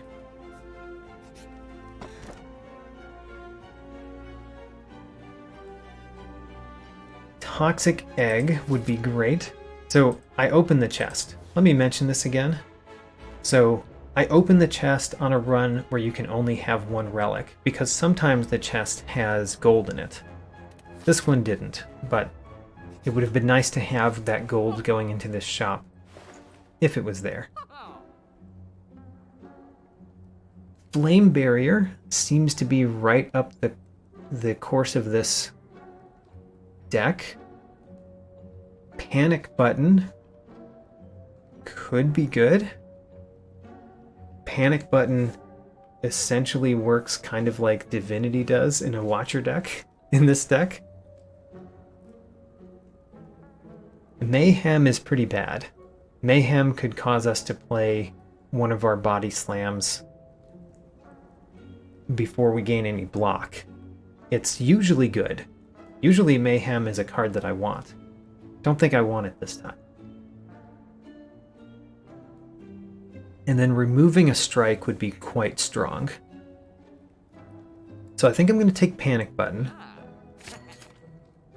And I'm going to take the card remove service. And remove a strike. And then I cannot afford the Flame Barrier.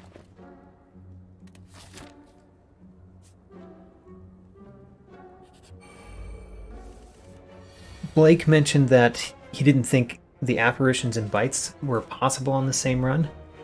Yeah, you can... I don't think that there's a single event that prevents another event from happening.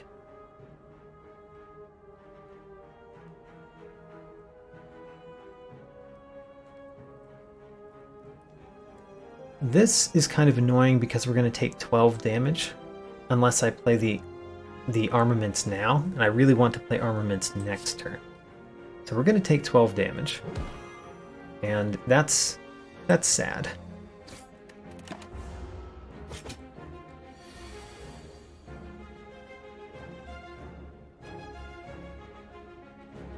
Now, armaments is very good here. Gonna have to play one of my apparitions this turn.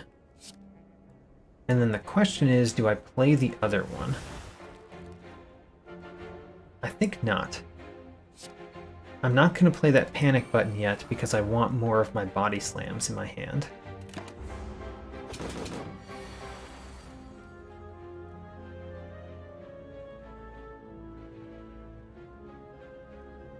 Warcry is good this turn. This apparition is good this turn. Let's play Warcry. Now there's some body slams. All right. We're going to put the apparition on top. We're not playing that this turn. We'll play it next turn. And now we play Berserk, because why not? We play Panic Button. We play... I should have played the Defend before the Panic Button. Didn't think about that, but that would have been a better option. But now we've got body slams. So here's a 60 damage body slam. Here's another 60. Here's another 60. Got it. Do not click question card. Corruption. Do I want Corruption? Corruption is almost always good.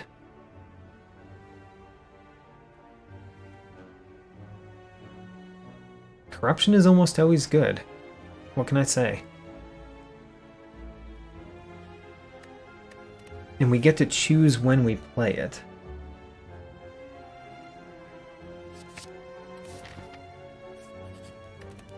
So what am I smithing, though? I could smith Corruption. Smithing Corruption does make it easier to play. I kind of want to smith another body slam or shrug it off.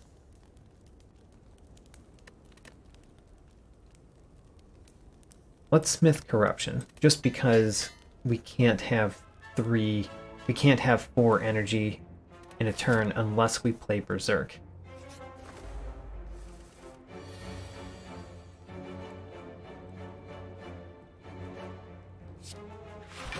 armaments defend, and there's really no reason to play those apparitions yet.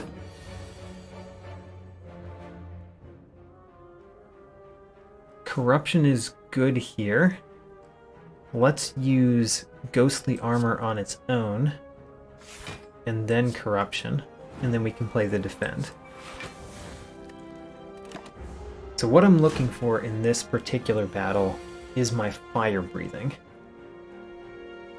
Once I get fire breathing, this battle is basically done.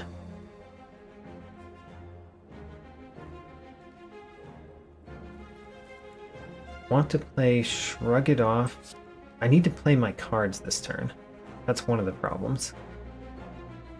I don't want to play my cards this turn, but I need to.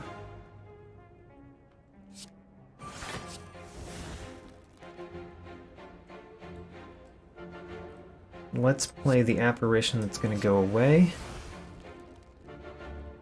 Let's play the Berserk. And let's bash you. And then let's see what we draw next turn.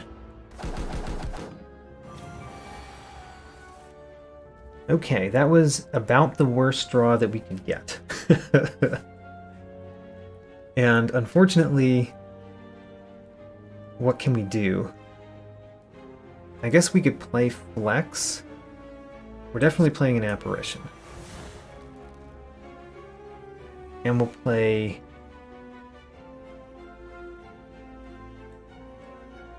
If I play Defend... Yeah, let's go. Alright. Defend. Panic button.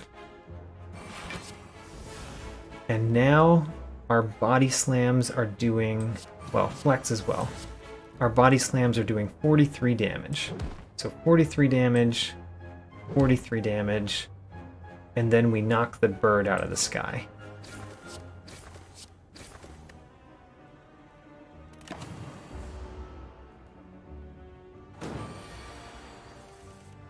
My plan this particular one was to draw fire breathing. I finally drew it. Now we're gonna win. In fact, I'm gonna make it a lot easier for us to win this turn.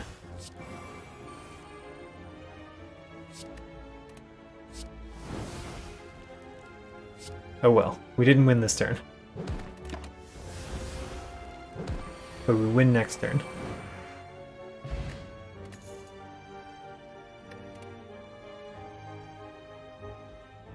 Do I want another armaments? Probably not. They get significantly worse in pairs.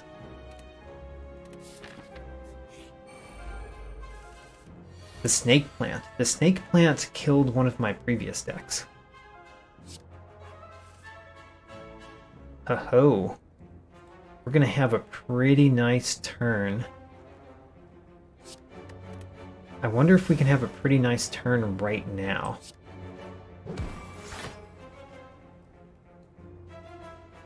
Let's do it. I don't need block. I don't need block in future turns. There are no future turns. Burning Pact, usually good, not so great when you only have 3 energy.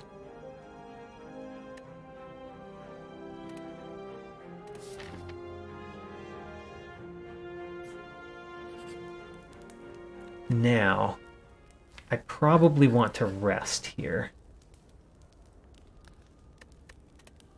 I think it would be wise to rest, but I have a fairy in a bottle again. Based on my potions, I think I'm not going to rest. Only because of the potions that I have. And what I want most is probably the Shrug It Off.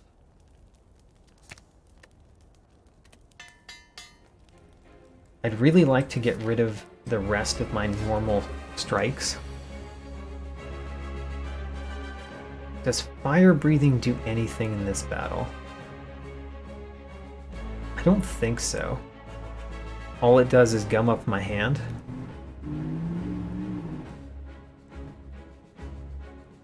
And I don't really feel the need to play corruption until we need it, until it does something.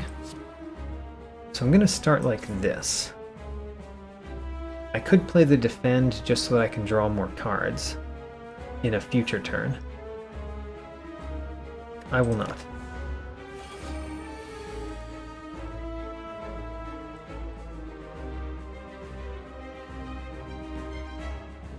Is this good enough for armaments? Kinda doesn't feel that great for armaments.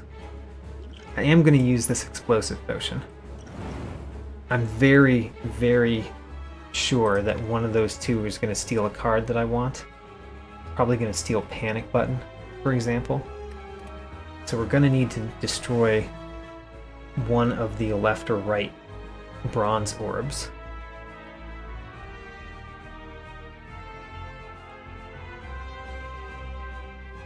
Huh. I don't know what to do here. I don't want to take 7 times 2, so I guess I'm going to use armaments.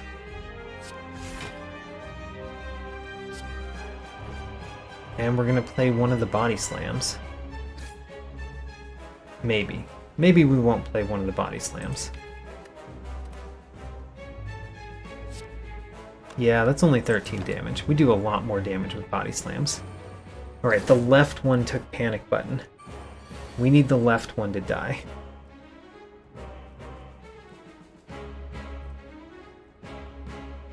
Two apparitions in hand.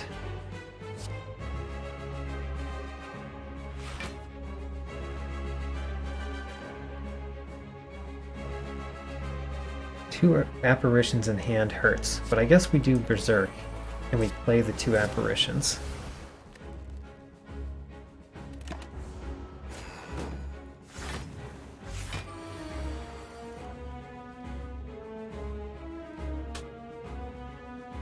Again, we need to play the apparitions. It's probably time to play Corruption.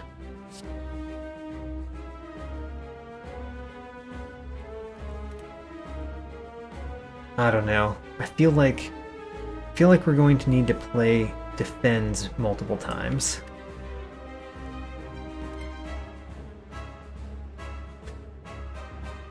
I just did not draw these cards in the order that I wanted. My deck is sort of bricking itself.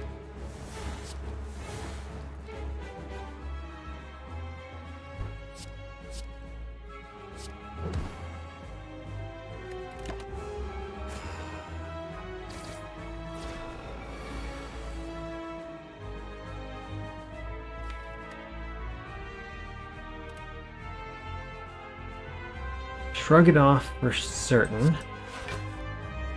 Apparition for certain.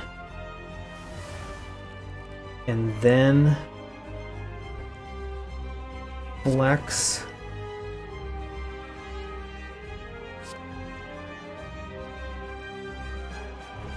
Two body slams could take that out, or we could do one body slam and 2 strikes. That gets our Panic Button back. What did he have? He had Disarm. Disarm is not that useful.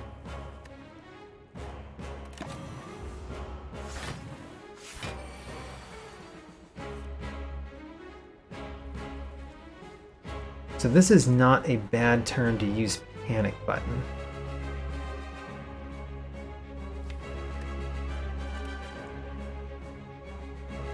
Let's do a Defend to start. I want to be able to draw another Panic Button, by the way, so I'm not using Corruption. So I'm going to use Defend, then Warcry to see what we draw. Excellent. That gives us another Defend, another Defend, and then a Panic Button. And now we've got Body Slams. Question is, do we spend a body slam on the orb on the right? I think the answer is no. I think we body slam the bronze automaton. And then we just need one more turn that goes as well as that.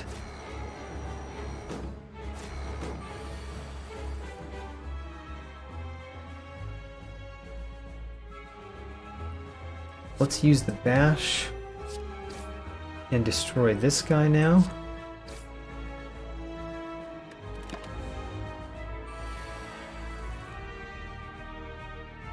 And there's another armaments. Great. I wanted that armaments.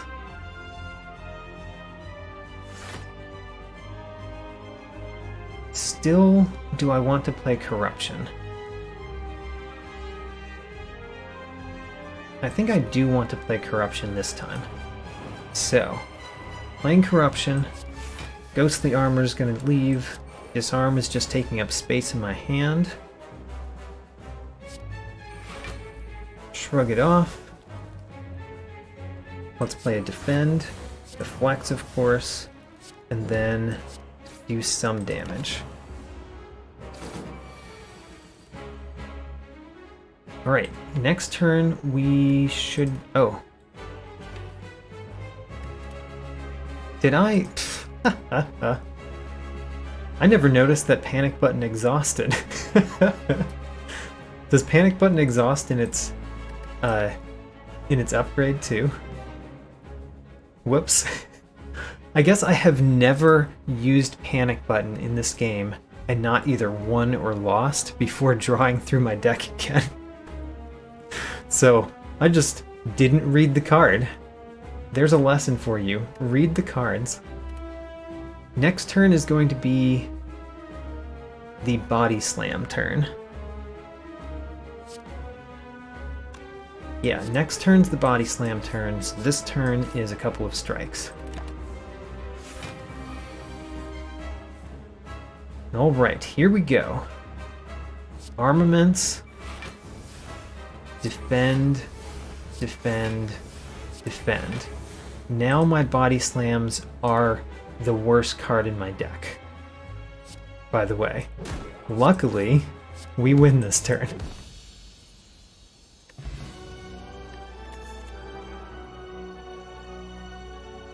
Juggernaut is not bad. It would be better if I had ways to get multiple block in a single turn. Don't normally get tons of block in a single turn.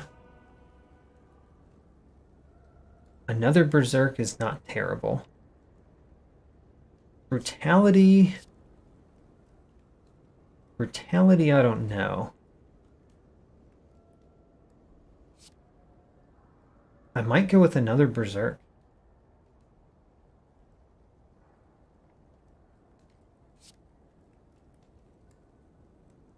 Or we could skip. Especially since we have corruption. Huh. I'm going to get Juggernaut. And I'm getting it mostly because I'm hopeful that we'll get more good block cards that would work with the Juggernaut. Alright, Act 3. Act 3, the main problem is that every elite could kill me. The transient could kill me, which is a normal fight. About half of the normal fights could deal me damage. My deck is okay. It's okay against this. I see a way to take only one elite. And there doesn't appear to be a way to take 0 elites. I do want all of the fires that we can go to. So let's hit several events. The events are probably not great, but they're probably not as bad as just a normal fight that we could go to.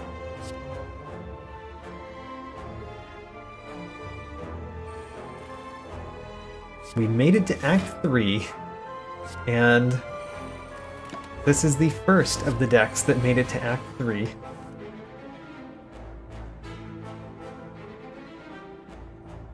I'm thinking a lot on this particular battle. I probably don't need to think too much on this battle, because this battle is going to come down to apparitions saving my hide and then one really good body slam turn winning the battle. Unless I just don't draw the apparitions, that could be a problem. So, what can we do here? I'm gonna save the body slams for a future turn, so no reason not to play Juggernaut. And defend. Yep, the fire potion doesn't quite do enough for me.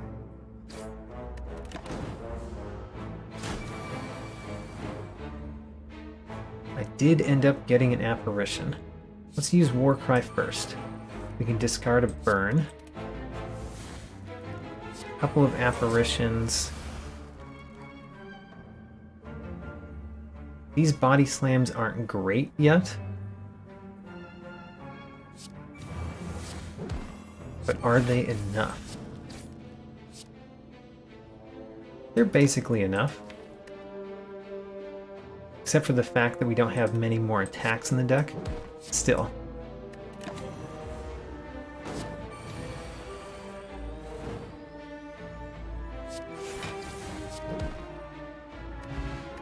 That was a very painful first fight in this act.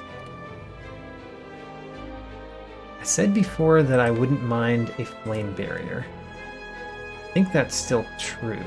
Wouldn't mind a flame barrier.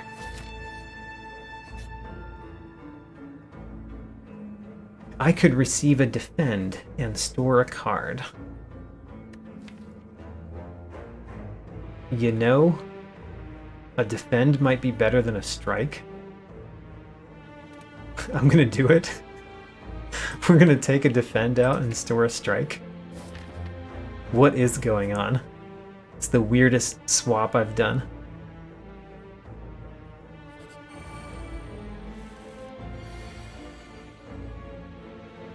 So this battle, all we have to do is have apparitions for when the exploder explodes. That's our plan. Have apparitions when the exploder explodes.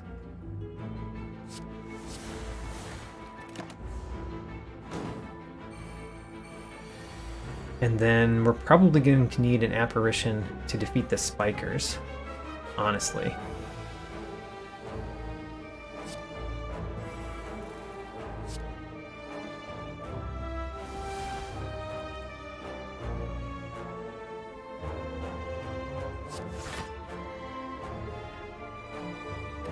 I think that's what we do this turn. I've wanted to play the Juggernaut, by the way. I just can't really take one damage with how much health I have.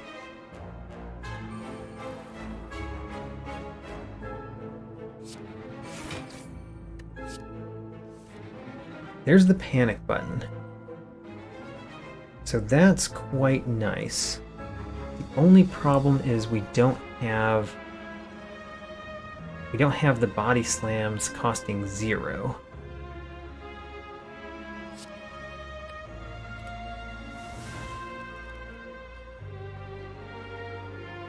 If the body slams cost 0, that panic button would be great this turn.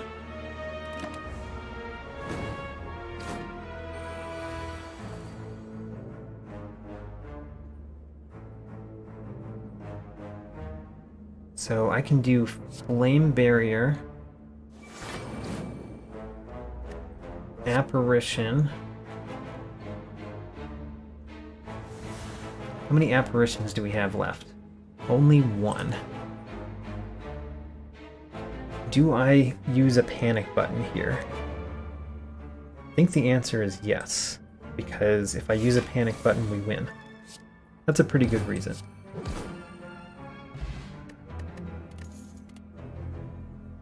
Definitely don't want that cards. My deck has the problem of having too many cards that don't achieve its goal, and it needs to have less cards, not more. Buying potions is not bad. I don't really care for the fire potion that we have that much, so I might buy 2. The fairy in a bottle will probably save me at some point in this run. Regen potion is pretty good.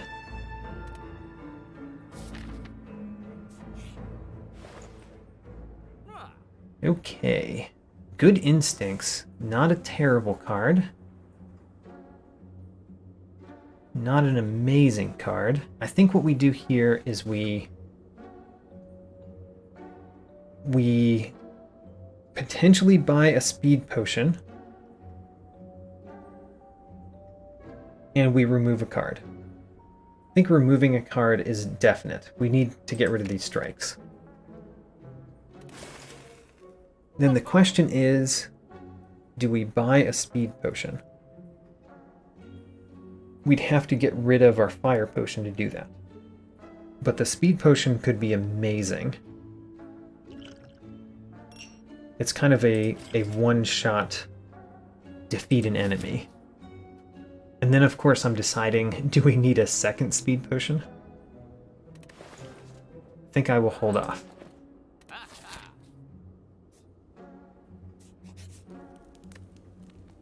Need to smith. The fact that I haven't smithed any of my apparitions is kind of a problem. And the fact that I haven't smithed 2 of my body slams is kind of a problem. Let's smith the body slams.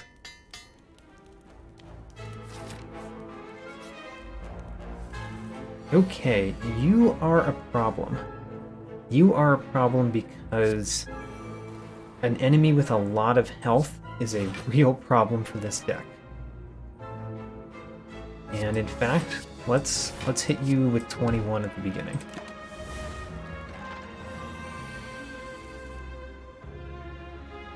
I thought his second turn he didn't do much damage. I was clearly wrong, and I forgot to use my regen potion. Huh. He does a lot of damage on his second turn. That's a problem for me. I think we might be using our fairy in a bottle. And if I am, I probably should not have used the regen potion. Anyway.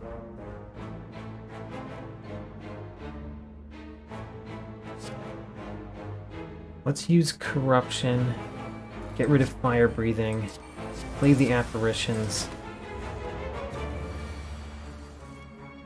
and armaments is here. Do I want to play it yet? Do I want to hold on for 1 turn? Yes, I do.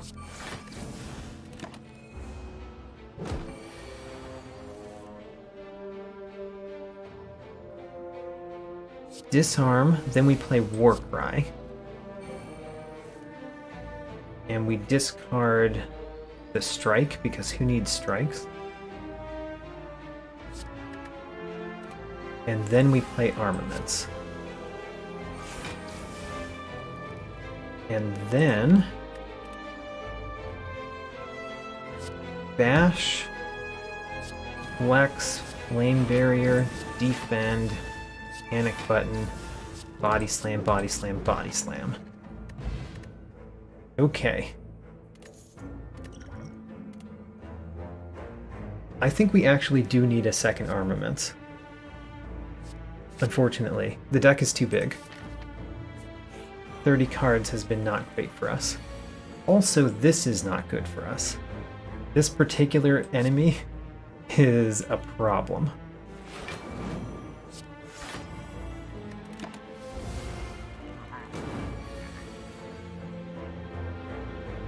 So there's an armaments. I could play armaments. Could play Shrug It Off and then armaments. And then just get rid of the fire breathing.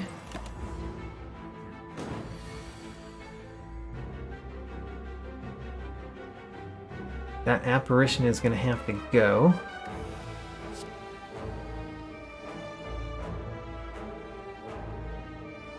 Juggernaut and Strike.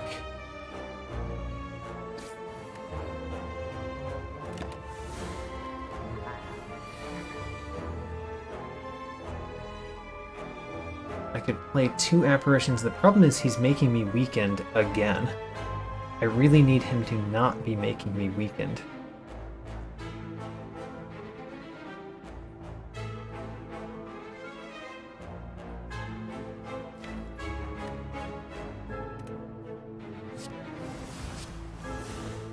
And let's get rid of a defend or a flex.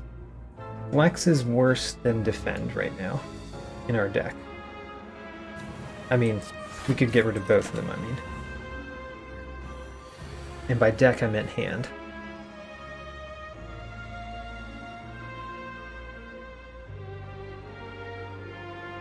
So I'm playing Warcry this turn.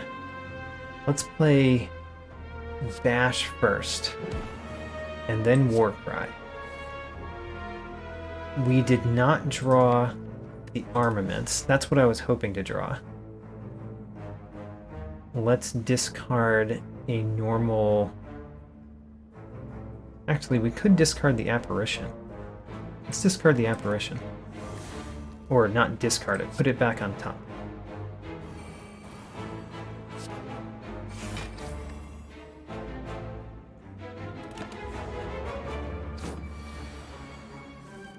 Here we are. And here we see that we need to play Corruption.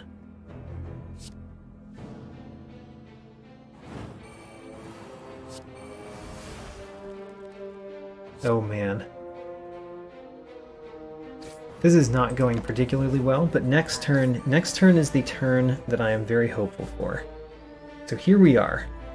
What we're going to do is we're going to play a speed potion. Then we play armaments. Disarm, defend, defend, defend. Panic button. Body slam, body slam. Oh right, I still had 2 body slams. Do not take this Centennial puzzle. Barricade, usually good. Usually good in a deck like this. I see no reason not to take a barricade. Again, unfortunately, we have to upgrade that barricade because it costing 3 is far too much.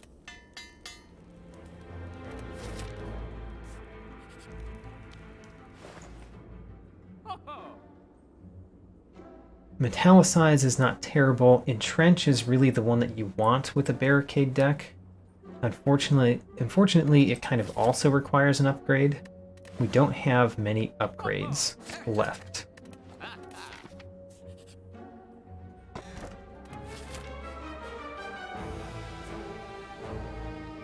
Ghostkill is happy to see the barricade. I'm happy to see it, but it's honestly not that great in our current deck because of the fact that we only have 3 energy, the size of the deck, and the corruption. We don't actually have... We can't actually gain a lot of block. We can gain some block. We can gain a lot of block on 1 turn. We can't actually gain that much. So it's good. Don't get me wrong, I took it, but it's not wonderful. It's much better now that we have Entrench.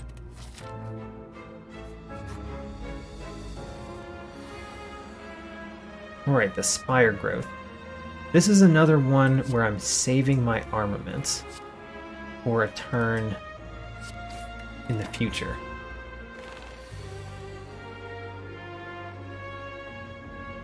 Is this a good turn to play armaments? I don't know, it doesn't hit that much. Let's play the apparition.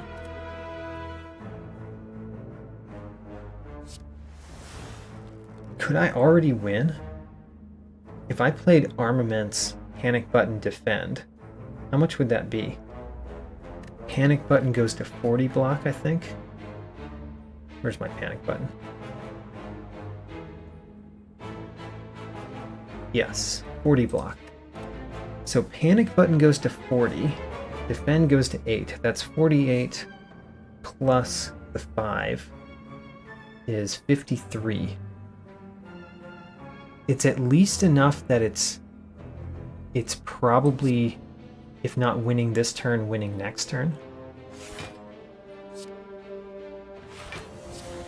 Oh, I played them in the wrong order. Oh no. That was dumb. Alright. I would have likely won that turn. Yeah, I would have had 8 more block and dealt it 3 times. I would have won that turn.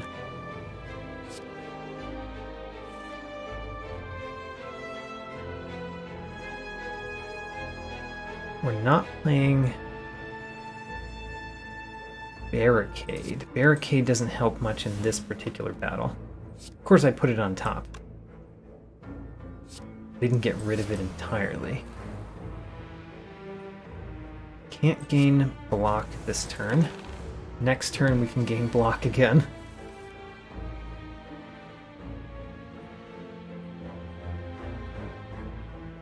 Flame barrier and ghostly armor. And a defect. There we go. Now we can win. Corruption. Juggernaut. Defend, defend, defend. How much more damage did I take? I think I took 2 damage because I screwed up how I played that. Oh, and Ghost Kill, of course, called it. Playing defend before panic button. It's just that I did not see that while I was playing it. Now, here, we just have to rest. There's no question. Unfortunately. But we're at the final boss. I think I do actually have a chance. I don't know how much of a chance it is, but I think I have a chance. I'm going to play this skill potion immediately. Let's see what the skill potion has in it. A flame barrier isn't bad. Second wind could be very good, but it's kind of a one-time effect in the deck that we have. So I'm going to take flame barrier. And we're playing Barricade. I guess we're playing the Apparition because it doesn't do anything if we don't play it.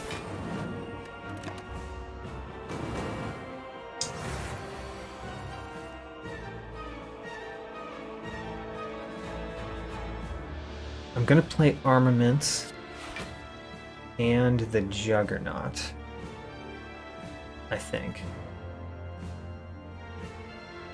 Let's play Warcry.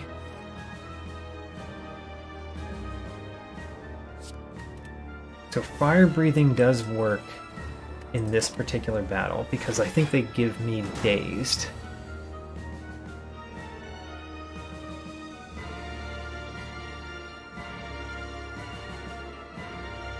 Shrug it off. Ghostly armor. And good a time as any for fire breathing. Probably should have played the flex just to get out of my hand. Oh, but now I've got an armaments. That's a good reason to have not played a flex. So, armaments. Now what do we do? Defend a couple of times so that we don't use up our Fairy in a Bottle just yet. And then let's flex and play a couple of body slams. They're not the best body slams, but we've got a little bit of time.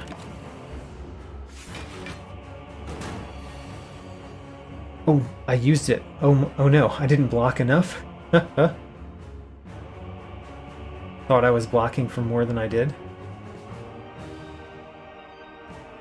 should have played the panic button, now that I think about it. Alright, we're playing the panic button this turn. Panic button. Defend. Don't play the defense after the panic button.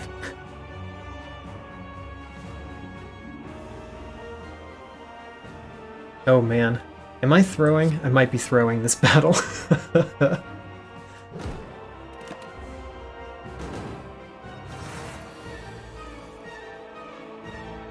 So, Apparition. Apparition while we can't gain block.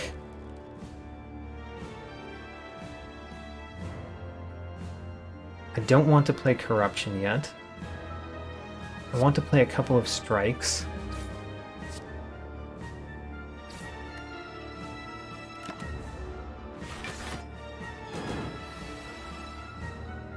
Okay, 2 more apparitions.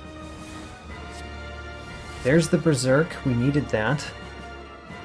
There's a Defend, and I'm going to not play anything else because I ran out of energy. Because I get the energy next turn with Berserk.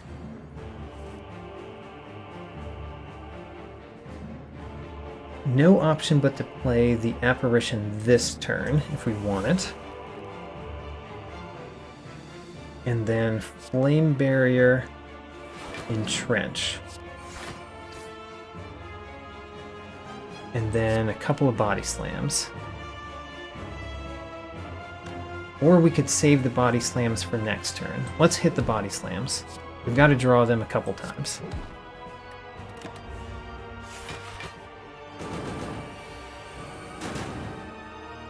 Great, the Dazed. The Dazed hit with our Fire Breathing.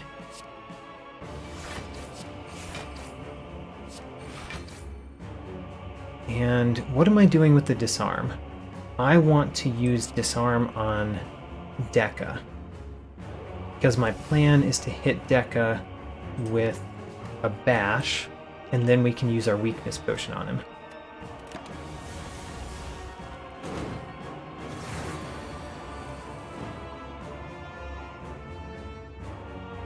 A simple Body Slam takes out Donu.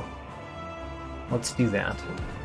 And then Bash, and next turn I can use the Weakness Potion if I feel like I need it.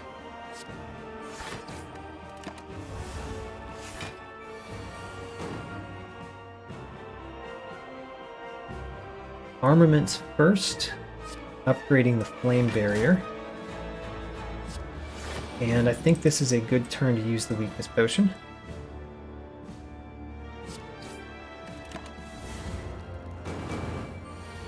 And now we just need to draw our attacks.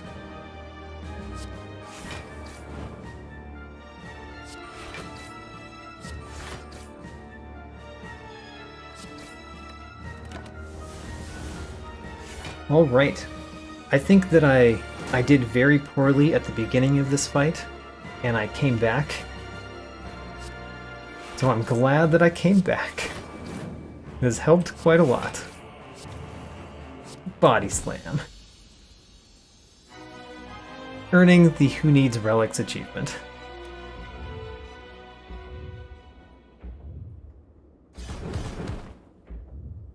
Alright, that was defeating Slay the Spire with the Ironclad, having only 1 relic. And that was on Ascension 2.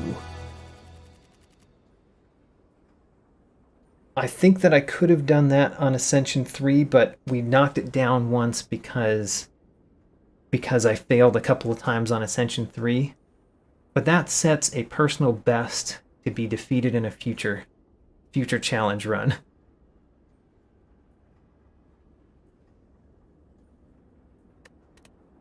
Great. I think that's going to be the stream for today. That was 3 runs. Granted, it was a little shorter than some of my 2-run streams. And as I've mentioned before, I still do have a couple more ideas about challenge runs to play in Slay the Spire. but I want to repeat some of the ones that I've done before. So this is for you. Please let me know which ones of my challenge runs you found most interesting, and those will be the ones that I repeat and try to defeat my personal best. But still, I have a couple more ideas that I want to try out in these streams before I go through and start repeating.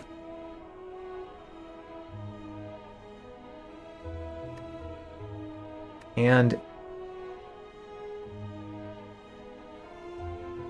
as always, so I did actually earn the Who Needs Relics achievement on this profile this time. There's still a lot to do in terms of achievements, but Who Needs Relics is probably one of the harder achievements. Ascension 20 is surely the hardest achievement in this game. And then the one that's most annoying to get, well, there's two of them. There's this one, which is annoying to get because you kind of need to get a run that works with it.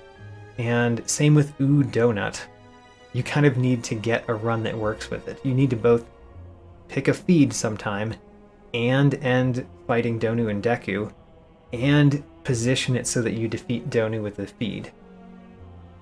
It's just an annoying achievement to go for.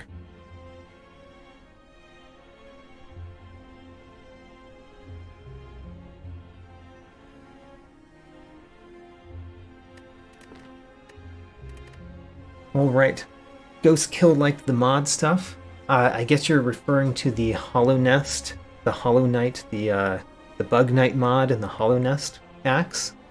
Those were a lot of fun. I do sometime. I have too many ideas, for sure. But sometime I want to play through Downfall. I've played a little bit of the Downfall mod. The Downfall mod is an amazing mod for this game. If you haven't tried it, I highly recommend trying it. Alright, that's it for me. Thanks all for joining, and I'll see you next time with another challenge run.